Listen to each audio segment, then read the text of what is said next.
कृष्ण कन्हैया लाल की, वल्लभाधीश श्याम सुंदर श्री यमने महारानी की जय। विराजमान परमादरणीय पूज्य श्री पितृचरण, ज्येष्ठ भ्राता श्री यदुनाथ जी महोदय श्री, लघु भ्राता जयदेवलाल जी, बन्ने लालन एवं मनोरथी परिवार एवं गीता रूपी आ दुग्धનું પાન કરવા આવેલા સર્વ વત્સો, સર્વ ભગવદીજનો, વ્રજધામના 12મા પાટોત્સવ નિમિત્તે શ્રીમદ ભગવદ્ ગીતાનું આ દિવ્ય આયોજન આપણા સૌ માટે પ્રેરણારૂપ અને આનંદરૂપ છે. પ્રતિવર્ષ વિવિધ વિષયોની સાથે આપણે આ રીતે જ સત્સંગ માટે એકત્રિત થતા હોઈએ છીએ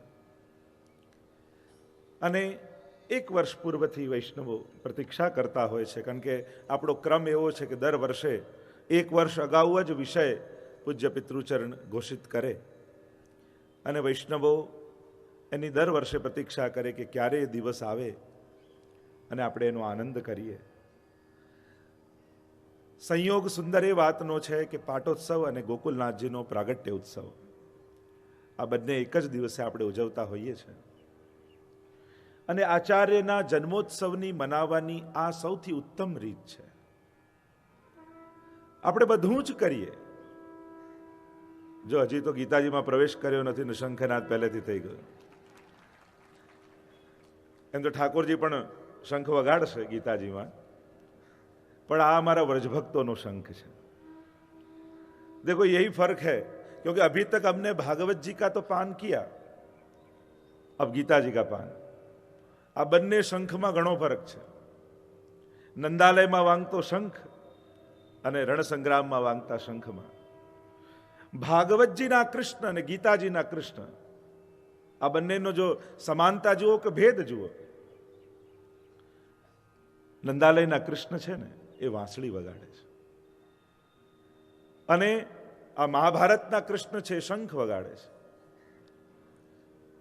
વાંસળી તો દૂર ઉભેલા ગોપીજનોને બોલાવવા માટે હોય અને શંખ તો નજીક રહેલા કૌરવોને ભગાડવા માટે હોય. એક વાદ્ય છે, બીજું આયુધ છે. અવાજ તો બંને કરે છે, પણ બંનેના અવાજમાં ફરક છે. वेणु है वो दूर रही गोपियों को निकट बुलाने के लिए है અને શંખ તો આયુધ છે, હથિયાર છે. શંખ ચક્ર ગદા પદ્મ આ ચારે એમાં શંખ એ વાદ્ય નથી, એને હથિયાર કહ્યો છે.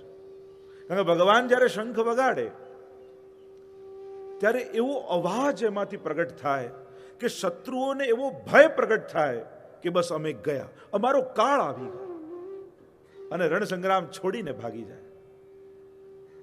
આ રણના મધ્યમાં ઉભેલા કૃષ્ણ અને ત્યાં નંદાલયની મધ્યમાં રહેલા કૃષ્ણ વ્રજેશ, આ બંનેનો ફરક છે. ત્યાં વ્રજમાં ઠાકોરજી ગાયોની મધ્યમાં છે અને અહીંયા ગીતાજીમાં ઘોડાઓની મધ્યમાં છે. બંને ખુરરજથી આપલાવિત કૃષ્ણની કથા ભક્તોએ યાદ કરી છે.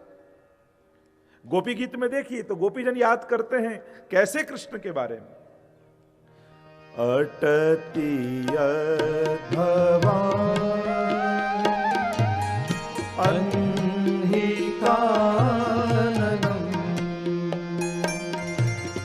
त्रुटि युगायते त्वाम पश्यता कुटिल कुन्तलम श्रीमुखंचते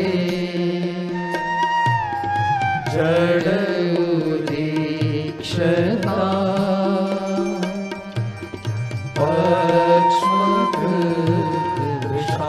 कार्य मेरे साथ ओ श्रीनाथ जी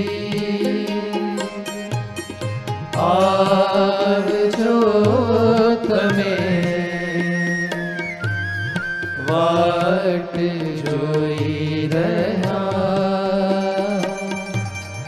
ક્યારના હमें। देखो गोपियां याद करती हैं कि प्रभु वन में जब गायों को चराकर आप वापस गोकुल की ओर पधारते हो ना, गोरित छूरित श्यामल अंग, और आगे गाय पाछे गाय इत गाय उत गाय, चारों ओर गायों से घिरे हुए आप, और गायों की खुर्रज उड़ रही हो, आपका समग्र श्रीअंग मंडित हुआ हो, केश बिखरे हुए हो, तब प्रभु आप अधिक सुंदर लगते हो। और जब ऐसे हम दर्शन करती हैं અને ત્યારે અમારી પાપણ બંધ થાય ને ત્યારે પાપણ બનાવનારા બ્રહ્માજી અમને જડ લાગે છે, કારણ કે દેવતાઓને દર્શનની ઈચ્છા નથી હોતી, પણ એમની પાપણો પલક પણ નથી હોતી. દેવતાઓની પાપણ ફરકે નહીં, સ્થિર હોય, પણ મનુષ્યની પાપણ ફરકે. અમને ભક્ત બનાવ્યા, દર્શનની ઈચ્છા પ્રગટ કરી, પછી પાપણ કેમ બનાવી? કારણ કે ત્રુટિર યુગાયતે ત્વામ પશ્યતામ. એક પાપડ બંધ થાય એટલો સમય, પણ અમને તો એમ લાગે યુગો વીતી ગયા. तो ब्रज के कृष्ण गायों की खुर्रत से मंडित हैं. अब देखिए महाभारत के कृष्ण, भीष्म स्तुति में आइए आप. युधितुर गर्जो विधम्र विश्व वचलुलित श्रम वार्य अलंकृतास्य. देखिए भीष्म स्तुति में भीष्म जी ने भी ऐसे ही प्रभु के स्वरूप का दर्शन किया, पर कहां? वृंदावन में नहीं, गोकुल में नहीं, यह रण संग्राम में, कुरुक्षेत्र के मैदान में. और कैसे प्रभु का दर्शन किया? युधितुर गर्जो विधुम्र विश्व क्वचलुलित श्रम वार्य अलंकृतास्य. स्तुति करते हुए जब प्रभु अंत समय में भीष्म जी के पास पधारे, और जब समाचार मिला भीष्म जी को कि प्रभु आए हैं, અને બાણ સૈયા ઉપર સૂતા ભીષ્મજી, આખું શરીર જેનું વેંધાઈ ગયું છે. ખબર પડી કે પ્રભુ આવ્યા એટલે ધીમે રહીને નેત્ર ખોલ્યા ભીષ્મજીએ, અને બંને મોટી મોટા નેત્રોના ખૂણામાંથી દડ દડ દડ દડ અશ્રુપાત થવા લાગ્યા. યાદ કરે છે પ્રભુની સમગ્ર લીલાઓને.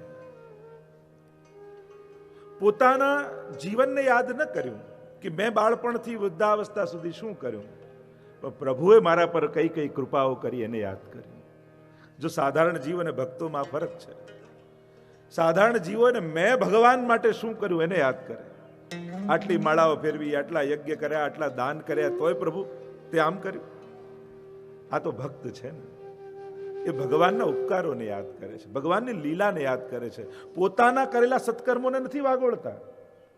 પ્રભુએ મારા પર કઈ કઈ કૃપા કરી એને યાદ કરે છે.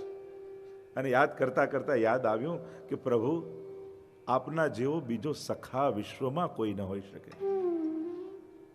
એ રથના લગામોને ખેંચતા ખેંચતા જેના હાથમાં કાપા પડી ગયા એવા ભગવાન, અને કેવા મારા અર્જુનને જીતાડવો છે એટલા માટે એટલી ચતુરાઈ સાથે સારથી બન્યા છે. રથને ક્યારેક આમ દોડાવે, ક્યારેક આમ દોડાવે, કારણ કે સારથીનું બહુ મહત્વ. કારણ કે બાણાવળી ગમે તેટલો હોશિયાર હોય, પણ જો એને પ્રોપર એંગલ ન મળે તો એનું બાણ નકામું જાય. એટલે ભગવાન અનેક બાણોને પોતાની છાતી પર ઝીલેલા.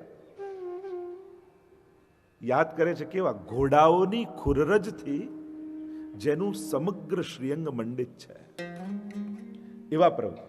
કેસ વિખરાયેલા છે, શ્રમવારી અલંકૃતાસ્ય. અને પાછો ભીષ્મજીનું ધ્યાન કેટલું, જો આખી સ્તુતિમાં એ જોવા જેવું છે કે ભલે મહાભારતનું યુદ્ધ ચાલતું હતું, પણ ભીષ્મજીનું ધ્યાન કેટલું બધું પરમાત્મા તરફ છે.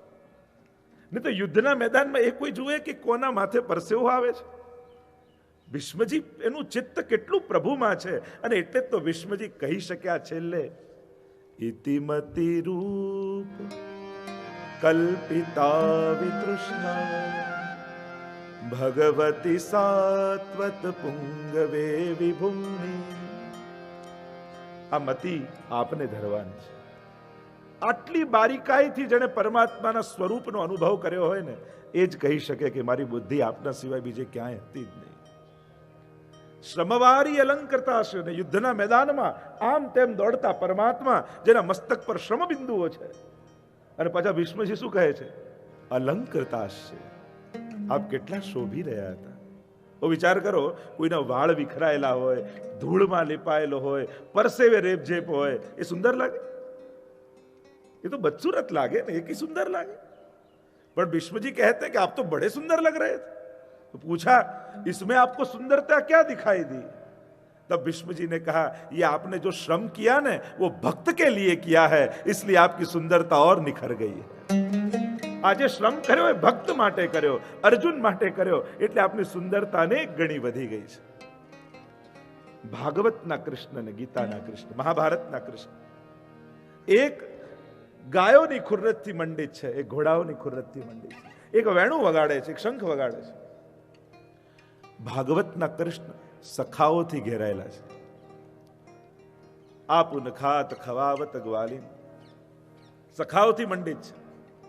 એ ગાયો ચરાવવા જાય, માખણ ચોરી કરવા જાય, છાક લીલા કરવા જાય, ચારે બાજુ સખાઓ. અને અહીંયા યોદ્ધાઓથી ઘેરાયેલા છે ભગવાન. કેવા કેવા યોદ્ધાઓ, એકથી એક બળિયાતા. અને આ કૃષ્ણ બી છે ને બહુ ચતુર છે. અર્જુને જ્યારે કહ્યું સેનયોર ઉભયોર મધ્યે રથમ સ્થાપય મેચ્યુત, બંને સેનાઓની મધ્યમાં મારો રથ સ્થાપિત કરો. પણ આ કૃષ્ણ એટલા હોશિયાર છે ને, એવી જગ્યાએ રથ ઉભો રાખ્યો જ્યાં બધા સગાવાલાઓને દેખાયા.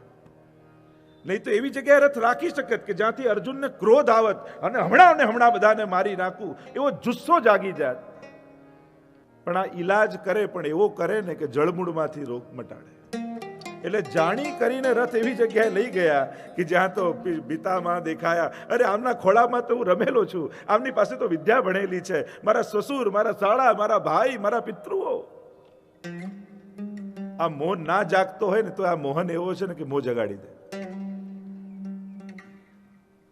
કારણ કે જળમૂળમાંથી, કારણ કે યુદ્ધ કરાવીને પણ યુદ્ધનું પાપ અર્જુનના માથે નથી નાખવું, એટલા માટે મોહ જગાડ્યો છે.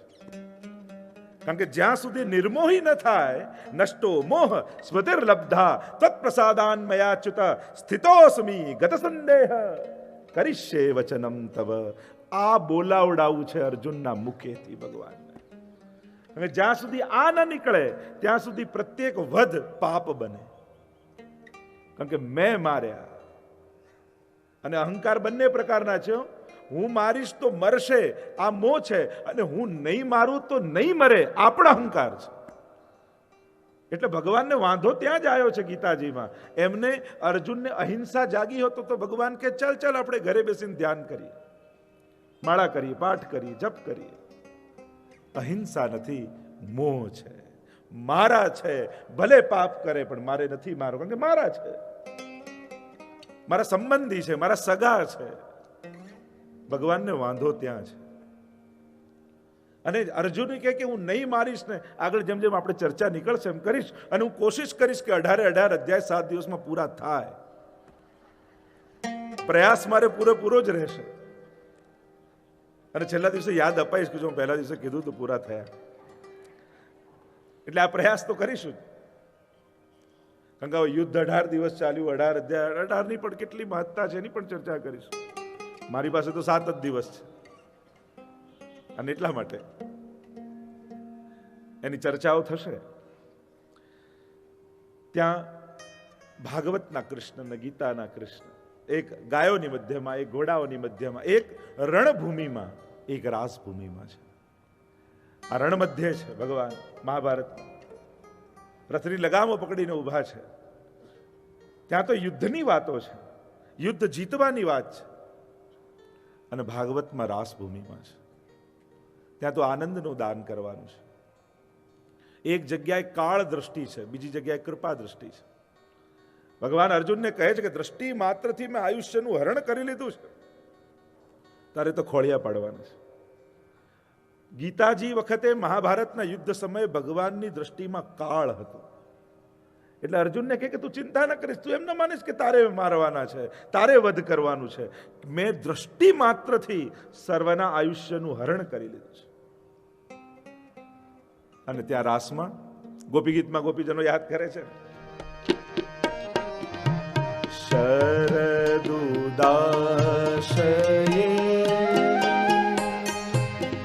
સાધુજાત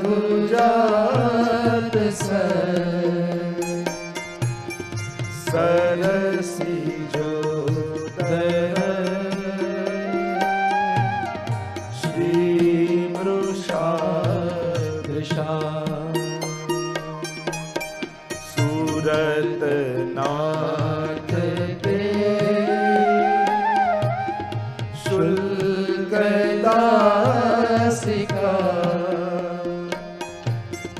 વરદનિગ્રતો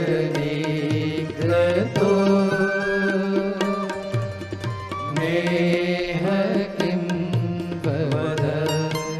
प्रभु बाकी चितवन से आप जब दृष्टि करते हो हमारी ओर, तब हमको यूं लगता है कि ये आपके नेत्र नेत्र नहीं है, बाण हैं, और उन बाणों की खींच खींच कर डोरी को आप बाण छोड़ते हो और हमारे हृदय को बेंधते हो, हमारे हृदय ने વીંધો છો આપ।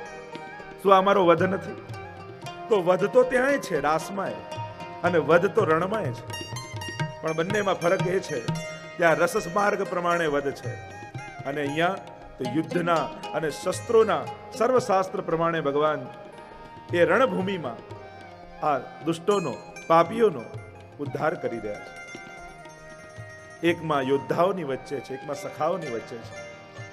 એક મહાભારતમાં ભગવાન, ગીતાજીના ભગવાન કર્મ પ્રધાન વૃત્તિ વાળા છે, અને ભાગવતના ભગવાન એક કૃપા પ્રધાન છે।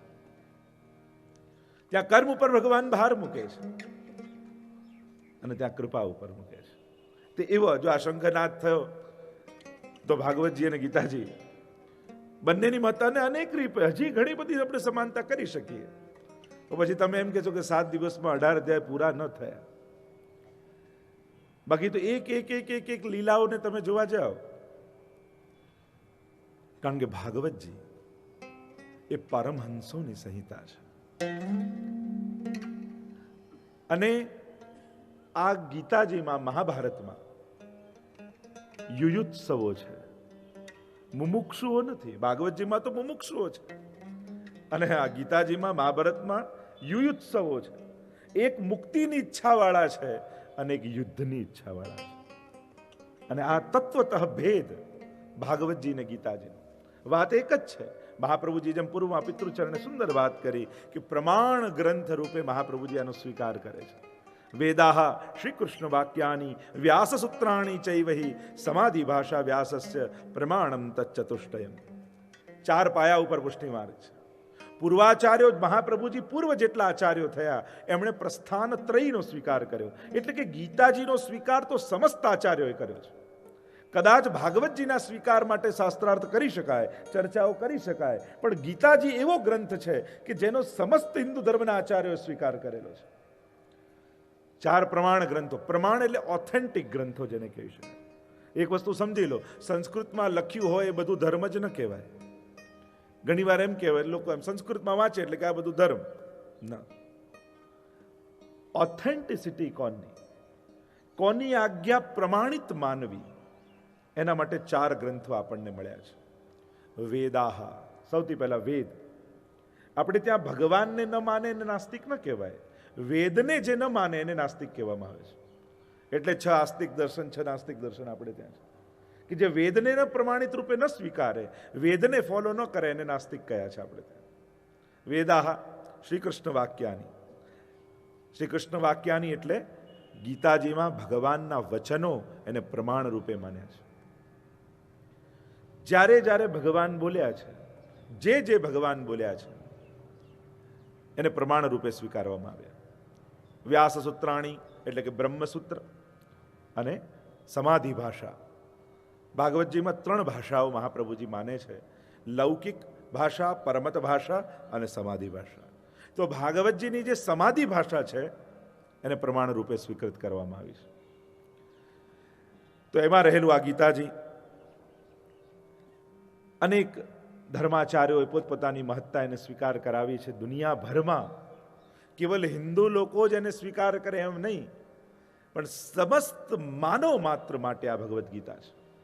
આપણે ત્યાં તો કહે ને કે જ્યારે વિવેકાનંદજી ગયા ધર્મ સંમેલનમાં શિકાગો, અને ત્યારે વિવેકાનંદજીને જોઈને થયું કે આ હિન્દુ ધર્મના કોઈ સંત આવ્યા છે, લાવ એમની મશ્કરી કરી, મજાક કરી. એટલે ત્યાં જેટલા અન્ય ધર્માચાર્યો હતા એમણે હિન્દુ ધર્મની મજાક કરવા માટે ગીતાજીને સૌથી નીચે રાખ્યા અને એની ઉપર બધા ધર્મ ગ્રંથો ગોઠવી દીધા.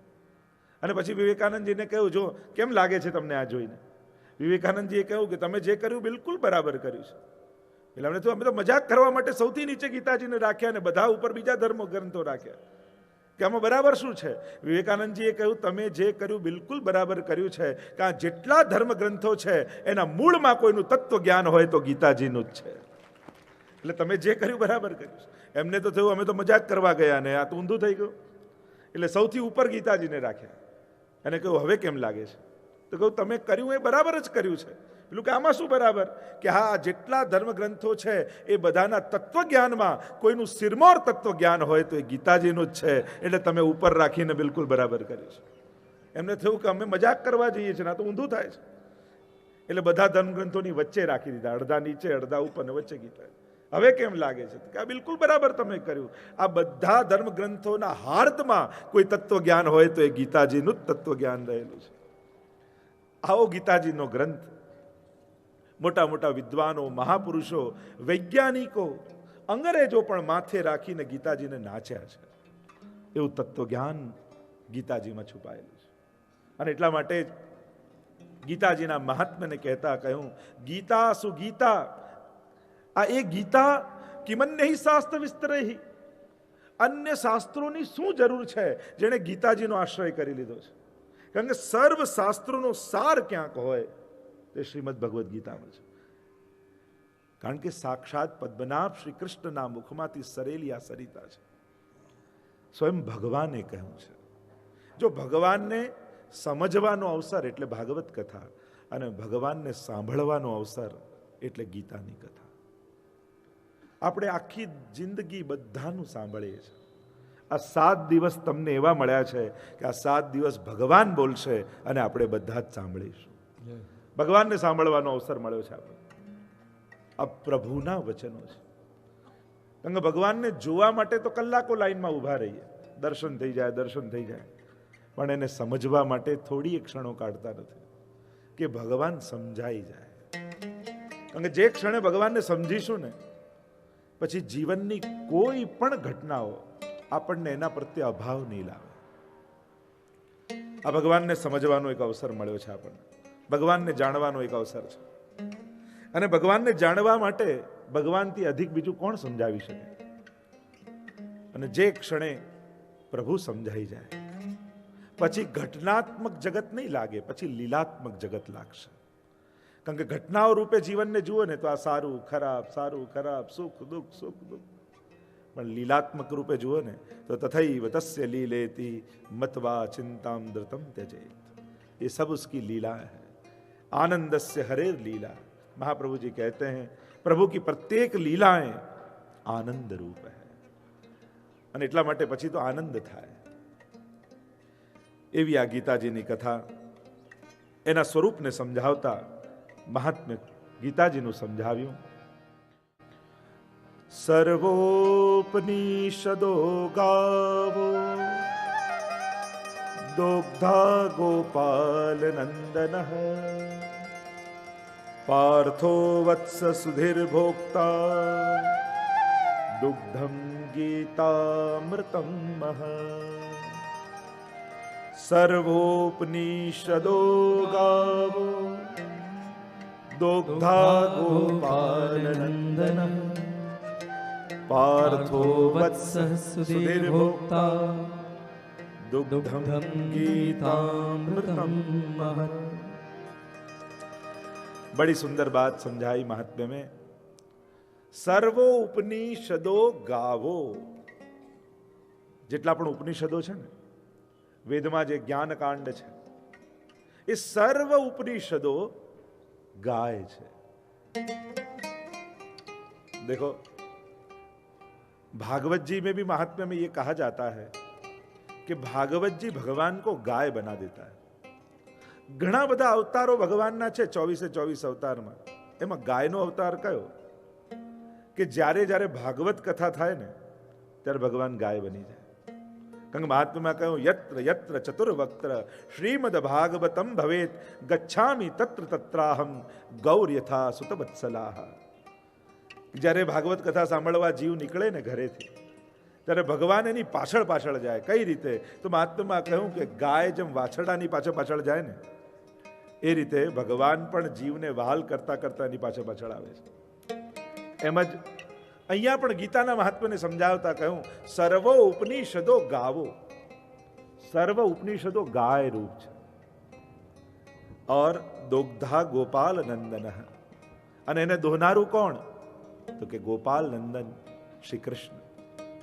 પાર્થો વત્સ સુધીર ભોક્તા દુગ્ધમ ગીતામૃતમ મહદ. આ સર્વ ઉપનિષદો જો એક સુંદર રૂપક આપ્યું છે કે સર્વ ઉપનિષદો ગાય છે અને એમાંથી દોહેલું દૂધ એ ગીતાજી છે. આપણે કહીએ ને કે ગાય દૂધ આપે, પણ ગાય ક્યારે દૂધ આપે નહીં, ગાયમાંથી દૂધ કાઢવું પડે. गाय कभी भी दूध देती नहीं है, निकालना पड़ता. तो सर्व उपनिषद गाय है और गाय सर्व उपनिषदों नो सार रूप दूध એને દોનારા કોણ? તો કે શ્રી કૃષ્ણ. પણ ગાયને દોહવું હોય ને તો જાણે લોકો કે સૌથી પહેલા ગાયના થનમાં દૂધ આવે એના માટે વાછરડાને ખેડૂત છોડે, દોનારો વાછરડાને છોડે. તો આ વાછરડું કોણ? તો કે પાર્થો વત્સ સુધીર ભોગતા. આ પાર્થ છે ને, અર્જુન છે ને, એ વાછરડું છે. એટલે કે આ ભગવાને ગીતા રૂપી દૂધનું દોહન કર્યું એ કેવલ અર્જુન માટે નથી, કારણ કે વાછરડાને તો છોડવા એટલા માટે આવે કે કેવલ ગાયના થનમાં દૂધ આવી જાય, અને જ્યારે ગાયના થનમાં દૂધ આવે એટલે ખેડૂત પાછો વાછરડાને પકડી બાંધી દે અને પછી દૂધ ધોઈ લે અને એ દૂધ બધાને વિતરણ થાય. એમ જ ભગવાને આ ગાય રૂપી, આ ઉપનિષદ રૂપી ગાયને દોહવા માટે અર્જુનને મોહ જગાવ્યો છે.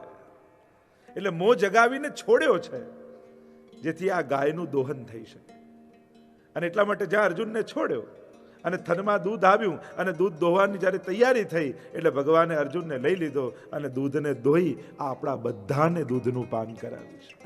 આજ સુધી હજારો વર્ષોથી આ કરોડો લોકોના ઉદ્ધારનો માર્ગ આ દૂધે બધાનું પોષણ કર્યું છે.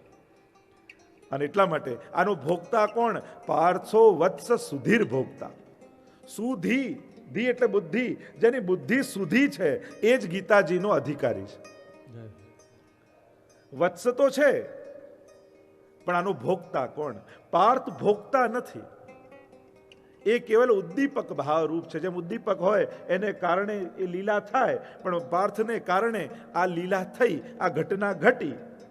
પણ એનો ભોગતા ગીતાજીનો કોણ? આ ગીતાજીનો અધિકારી કોણ? તો કે જેની બુદ્ધિ સુધી છે. तो किसकी बुद्धि सुधी है? जो मैं अपने विचार से थोड़े दृष्टिकोण अपना दूं तो सुधी बुद्धि कोनी कहवाय? पहलू लक्षण જેની બુદ્ધિ સુધી બની છે. બુદ્ધિ બધા પાસે હોય છે પણ દરેકની બુદ્ધિ સુધી નથી હોતી. જો બુદ્ધિ આજે સમાજમાં બહુ વધી છે પણ બુદ્ધિની શુદ્ધિ ઘટી છે. આજે ખૂબ બુદ્ધિ વધી રહી છે. બુદ્ધિનો સદુપયોગ માણસ ભૂલ્યો છે. ઉપયોગ તો બહુ કરે છે, સદુપયોગ ભૂલ્યો છે. જો ભગવાને મને આપ્યું છે ને બુદ્ધિ આપી છે, અને ભગવાન તો ગીતાજીમાં બંને માંગે છે કે તારે ભેટ ધરવા તો મય્યે મને આદત્સ્વ મયી બુદ્ધિમ નિવેશય, આ બંને મારામાં ધરી દે. બુદ્ધિનો એવો સદુપયોગ કરો કે મન બગાડવાનો વારો જ ના આવે. એટલે જ ભગવાને ઉપર બુદ્ધિ આપી છે. અને જે વ્યક્તિ બુદ્ધિનો સદુપયોગ નથી કરતો ને એનું મન હંમેશા દૂષિત, ઉદ્વેગિત અને ખેદમાન, શોકમાં રહે છે. ભગવાને એટલે જ બુદ્ધિ ઉપર આપી કે પહેલા આને વાપર, પછી મન આવજે. આપણી તકલીફ એ છે કે જ્યાં બુદ્ધિ લગાડવી જોઈએ ત્યાં મન લગાડી દઈએ, જ્યાં મન લગાડવું ત્યાં બુદ્ધિ લગાડી દઈએ. દુકાનમાં બુદ્ધિ લગાડવાની ત્યાં મન લગાડી દઈએ, ઠાકોરજીમાં મન લગાડવાનું તો ત્યાં બુદ્ધિ લગાડવા જઈએ. અહીંયા કયો રંગ આવે ને જારી ક્યાં આવે ને બંટો ક્યાં આવે ને શિગાર ક્યાં આવે, ત્યાં બધા ગણિત લગાડવા જઈએ. તકલીફ ત્યાં જ થાય. તો શુદ્ધિ, બુદ્ધિ સુધી કોની છે? સુધી કોની? પહેલું લક્ષણ સુધીનું. જેને ભગવાન અને ભક્તના વચનમાં અતૂટ શ્રદ્ધા હોય એની બુદ્ધિ સુધી છે. જ્યારે તમને ગુરુ અને પ્રભુના વચનમાં અતૂટ શ્રદ્ધા બેસી જાય ત્યારે માનજો કે મારી બુદ્ધિ શુદ્ધિ બની ગઈ છે. હવે હું ગીતાજીનો અધિકારી થયો છું, હવે ભગવત કૃપાનો અધિકારી થયો છું.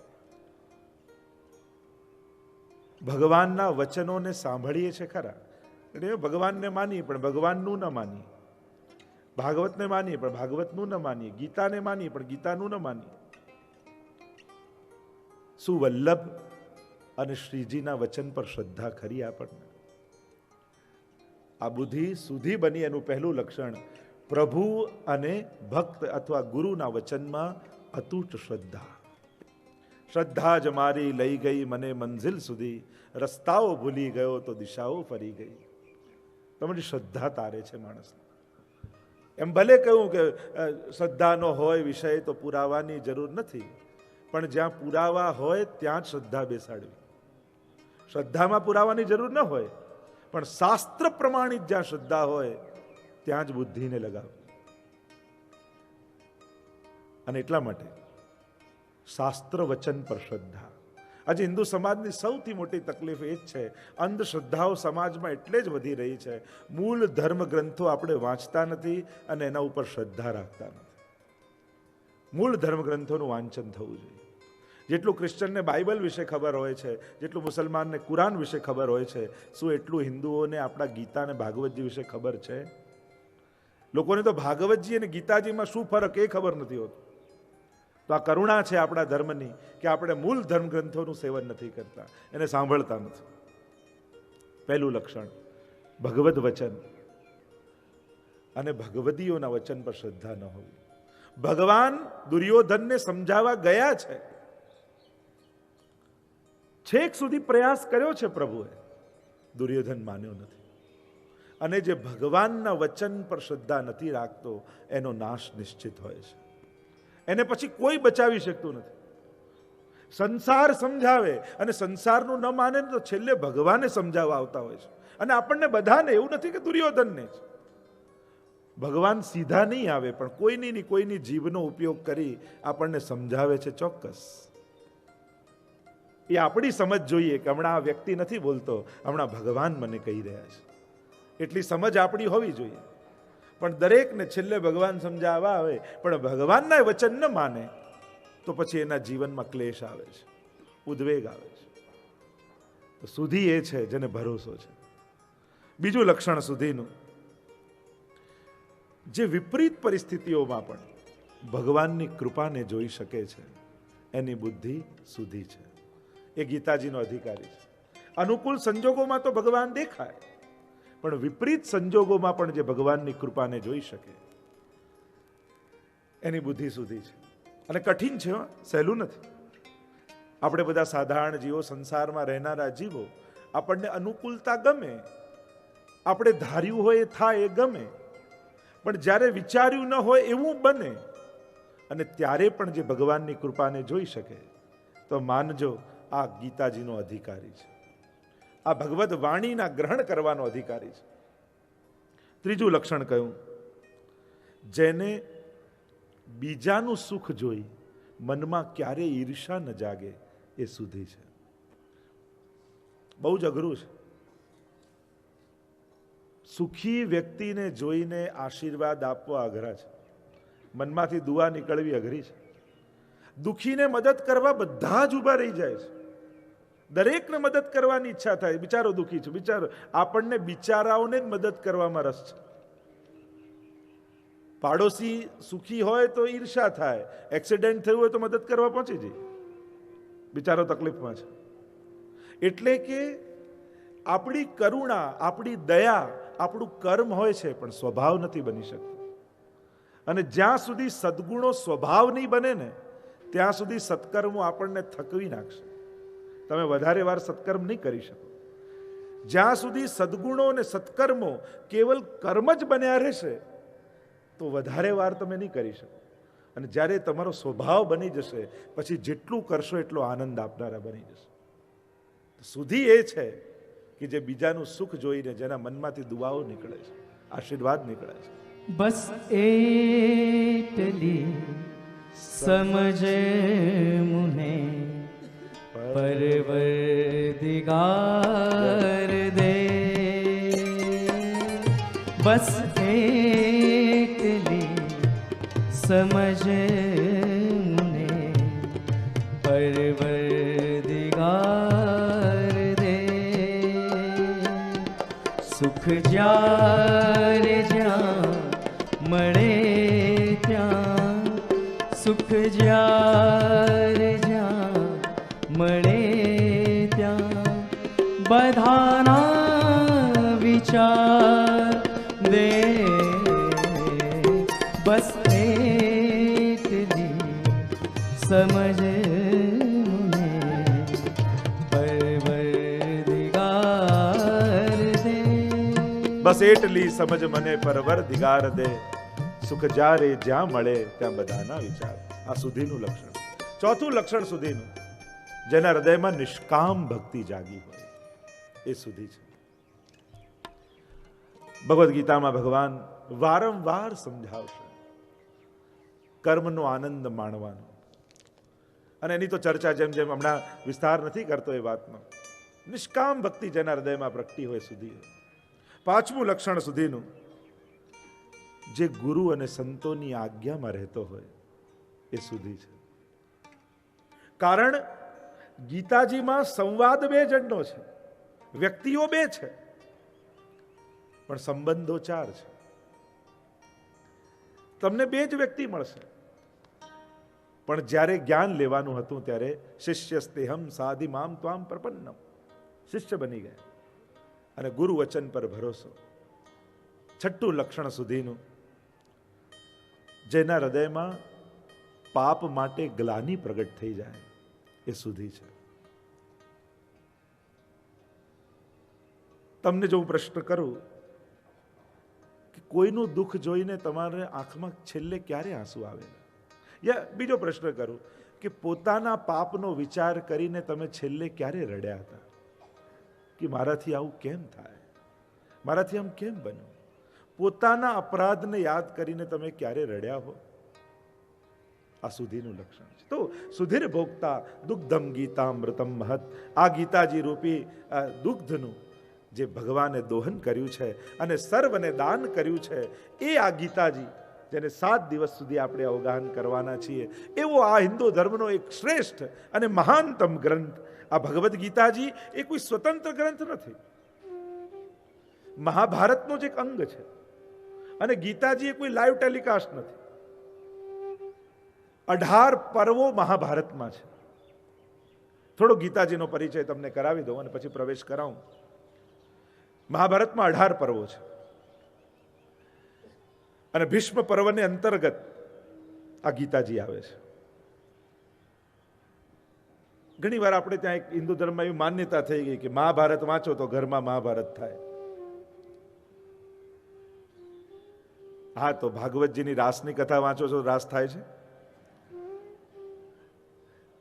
લોકો એવા એવા વહેમ લઈને આવી જાય ઘણી વાર, કેમ કરીને આ બધાથી દૂર રહેવું એના એવા સારા બહાનાઓ ગોતી લઈએ છીએ આપણે. અરે આ તો જય નામનો ગ્રંથ, વ્યાસો છિષ્ટ જગત સર્વમ.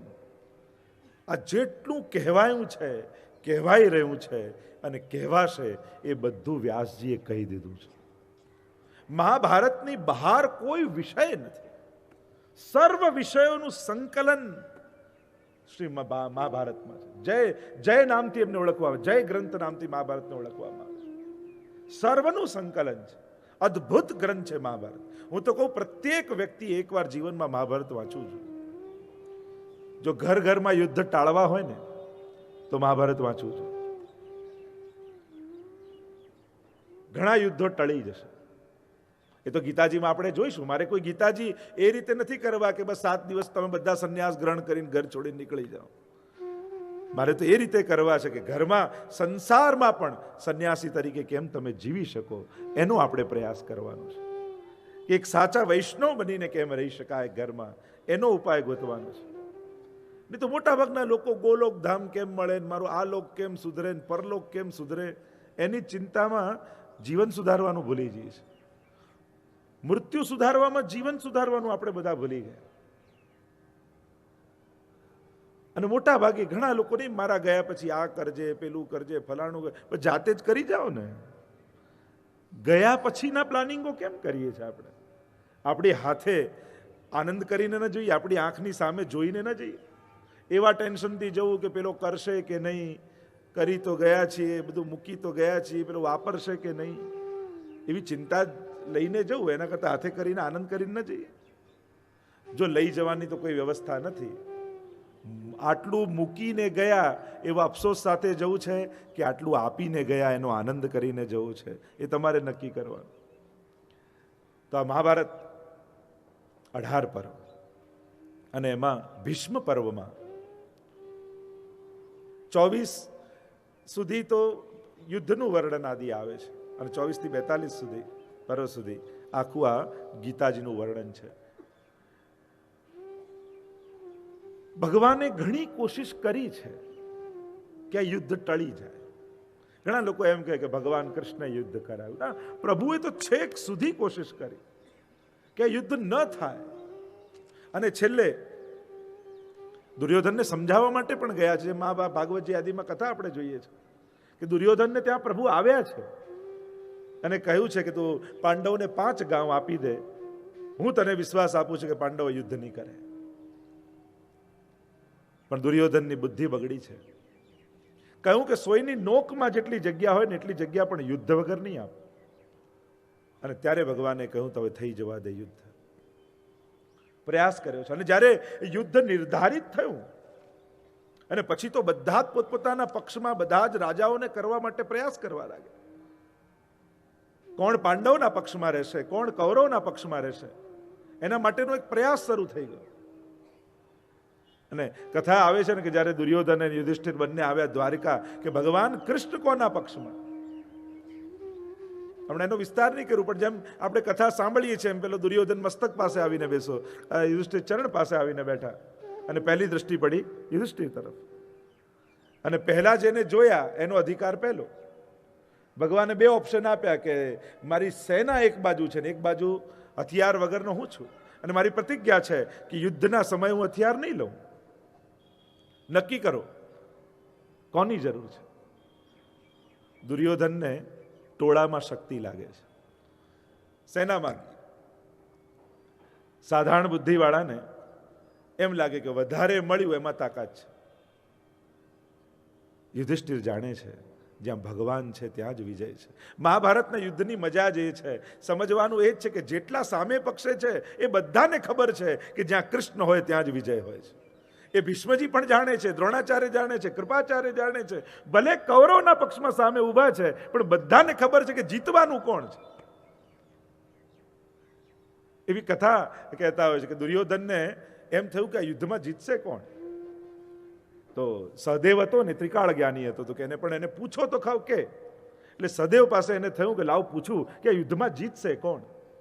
આવ્યો સહદેવ પાસે, દુર્યોધનને કહેવા લાગ્યો કે યુદ્ધ કોણ જીતશે ને કોણ હારશે. તો કહ્યું કે પાંડવો જીતી જશે ને તમે હારી જશો. તો કે આમાં બચવાનો ઉપાય શું, કેમ કરીને બચાય.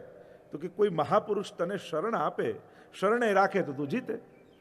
તો દુર્યોધને ફરી કર્યો કે ઓ મહાપુરુષ કોણ. તો કે ભીષ્મજી. ભીષ્મજી તને શરણ આપે તો તું જીતે. તો કે ભીષ્મજી મને શરણમાં લે કેમ. સહદેવે કહ્યું જો એમની બુદ્ધિ બગડે ને તો તને શરણ આપે. ફરી પ્રશ્ન કર્યો કે એની બુદ્ધિ બગડે કઈ રીતે. કે જો કોઈ દુષ્ટનું એઠું ખાય તો એની બુદ્ધિ બગડે.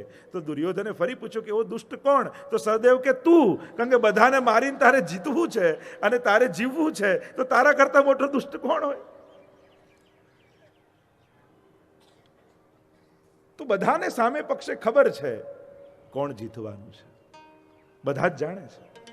અને સામે કેવા કેવા તિમિંગલો છે સામે. જો 10મા સ્કંદમાં શરૂઆતમાં જ પરીક્ષિત મહારાજ પ્રભુની આ કૃપાને યાદ કરે છે. 10મા સ્કંદ પ્રારંભ થયો ને ત્યારે જ પરીક્ષિત મહારાજ સુખદેવજીને કહે છે કે મારા પર જ કૃપા છે ઠાકોરજીને, એવું નથી. દેવ વ્રતાબ્દ્યાતિરથૈ સ્તિમિંગલૈ દુરત્યયમ કૌરવ સૈન્ય સાગરમ કૃત્વા તરન વત્સ પદમ સ્વયત્પ્લવાહ. કિતની સુંદર બાત પરીક્ષિત મહારાજ ને કહી કહા કે ન તરી શકાય એવો કૌરવ સૈન્ય સાગર. કારણ કે 11 અક્ષોહિણી સેના ત્યાં, 7 અક્ષોહિણી સેના અહીંયા. એટલે એમ જોવા જાઓ તો ટોળું વધારે ત્યાં છે, પણ ટોળાથી નથી જીતાતું, કૃપાથી જીતાય છે.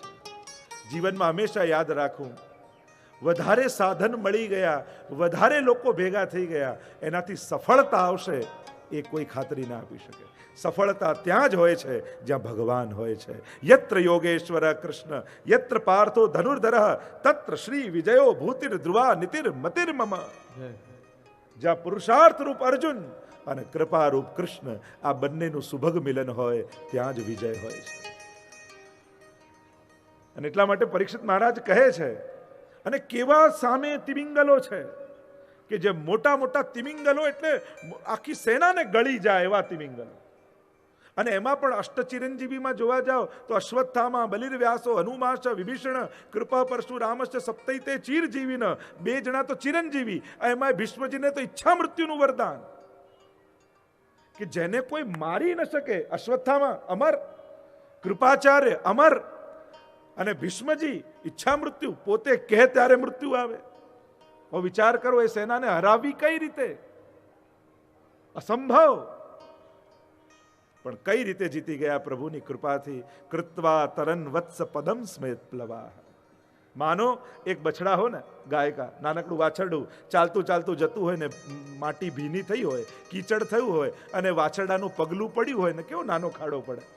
અને કોઈ માણસ ચાલતો ચાલતો જાય, એને ખબર ન પડે કે ક્યારે ઓળંગી ગયા. પરીક્ષિત મહારાજ કહે, મારા પૂર્વજો, મારા પિતામહો આ ન તરી શકાય એવા કૌરવ સૈન્ય સાગરને એ રીતે તરી ગયા જાણે વાછરડાના ખાડાને કૂદી ગયા, સહજમાં જીતી ગયા, ખબર ન પડી. આ કૃપા, આ યુદ્ધને આનંદ છે. યુદ્ધમાં તમે એક એક વિશ્લેષણ કરવા જાઓ ને, એક એક પાત્રોને તમે જુઓ તો એના વ્યક્તિત્વનો આનંદ તમે જુઓ. કે આખા મહાભારતના યુદ્ધનું જ્યારે વિશ્લેષણ કરવા આપણે બેસીએ, બહુ આનંદદાયક, બહુ રોચક બની જાય. કારણ કે એમ જોવા જાઓ તો કોઈ સંભાવના નથી કે પાંડવ જીતે. કારણ કે ભગવાન જેના બળે જીતી શકાય, એણે તો વચન લીધું છે, પ્રતિજ્ઞા લીધી છે, હથિયાર નહીં લો. અને એટલે હથિયારના બળે જીતાતું જ નથી, જીતાય છે કૃપા બળે. અને ભગવાન જીતાડનારા છે. અને એટલા માટે મહાભારતના યુદ્ધમાં નક્કી થયું કોની સાથે કૃષ્ણ રહે. એક બાજુ સેના છે અને દુર્યોધને સેના નક્કી કરી છે. પ્રભુ પાંડવોના પક્ષે આવ્યા છે, નિહત્થા. અને જ્યારે યુદ્ધનો પ્રારંભ થવા જઈ રહ્યો છે, આ ગીતાજી, યુદ્ધ શરૂ થયું અને તરત સંજય કહેવા લાગ્યા એવું નથી. 10 દિવસ મહાભારતના યુદ્ધને થઈ ચૂક્યા છે. 10 દિવસ થઈ ગયા છે. અને 10મા દિવસે જ્યારે ભીષ્મજી બાણસૈયા ઉપર પડ્યા, 10 દિવસ થઈ ગયા, યુદ્ધ ચાલી રહ્યું છે. અને 10મા દિવસે જ્યારે આખું શરીર વેંધાઈ ગયું ભીષ્મજીનું અને બાણસૈયા ઉપર પડ્યા, ત્યારે ચિંતા ધૃતરાષ્ટ્રને થઈ છે. સંજય મંત્રી છે, બોલાવ્યા છે. અને પછી ગીતાજીની શરૂઆત થાય છે. એટલે સીધો લાઈવ ટેલિકાસ્ટ નથી, ઘટનાઓ ઘટી ગઈ છે. અને વ્યાસજીએ કહ્યું હતું ધૃતરાષ્ટ્રને કે તું કહે તો તને દ્રષ્ટિ આપું, તારે જોવું છે યુદ્ધ. પણ ક્યાંક હૃદયના ઊંડાણમાં ધૃતરાષ્ટ્રને પણ ખબર છે કે અમે હારવાના છીએ, અને એટલે મારે જોવું નથી. પણ જ્યારે ભીષ્મજી ગયા, કારણ કે એક ભરોસો હતો ભીષ્મજી પર કે ભીષ્મજી જ્યાં સુધી છે યુદ્ધના મેદાનમાં, ત્યાં સુધી કૌરવોનું પરાજય સંભવ નથી. પણ ભીષ્મજી બાણસૈયા ઉપર પડ્યા અને ત્યારે સંજયને બોલાવ્યા છે. ગીતાજી સંવાદ છે. જો સંવાદ રૂપે ગીતાજી છે. અને આપણે ત્યાં દરેક ધર્મ ગ્રંથો જોવા જાઓ તો ક્યાંક ક્યાંક સંવાદ જ છે. ભાગવતજીમાં પણ તમે જોવા જાઓ તો ઉત્તમ વક્તા શ્રોતાઓનો ચર્ચા આવી છે. શ્રીમદ ભગવદ્ ગીતાજી 2 જણાની વચ્ચેનો પ્રધાન સંવાદ છે. અને એટલે જ છે દરેક ગીતાજીના અધ્યાયમાં વિરામ વખતે કે શ્રી કૃષ્ણ અર્જુન સંવાદે, અને આ સંવાદમાં ઉપદેશ છે, આદેશ છે, નિર્દેશ છે, સલાહ છે, સૂચન છે. સંવાદને અનેક રૂપે પ્રગટ કરવામાં આવ્યું છે. ક્યાંક આદેશ મળશે, ક્યાંક ઉપદેશ મળશે, ક્યાંક સંકેત મળશે, ક્યાંક સલાહ મળશે, ક્યાંક સૂચન મળશે.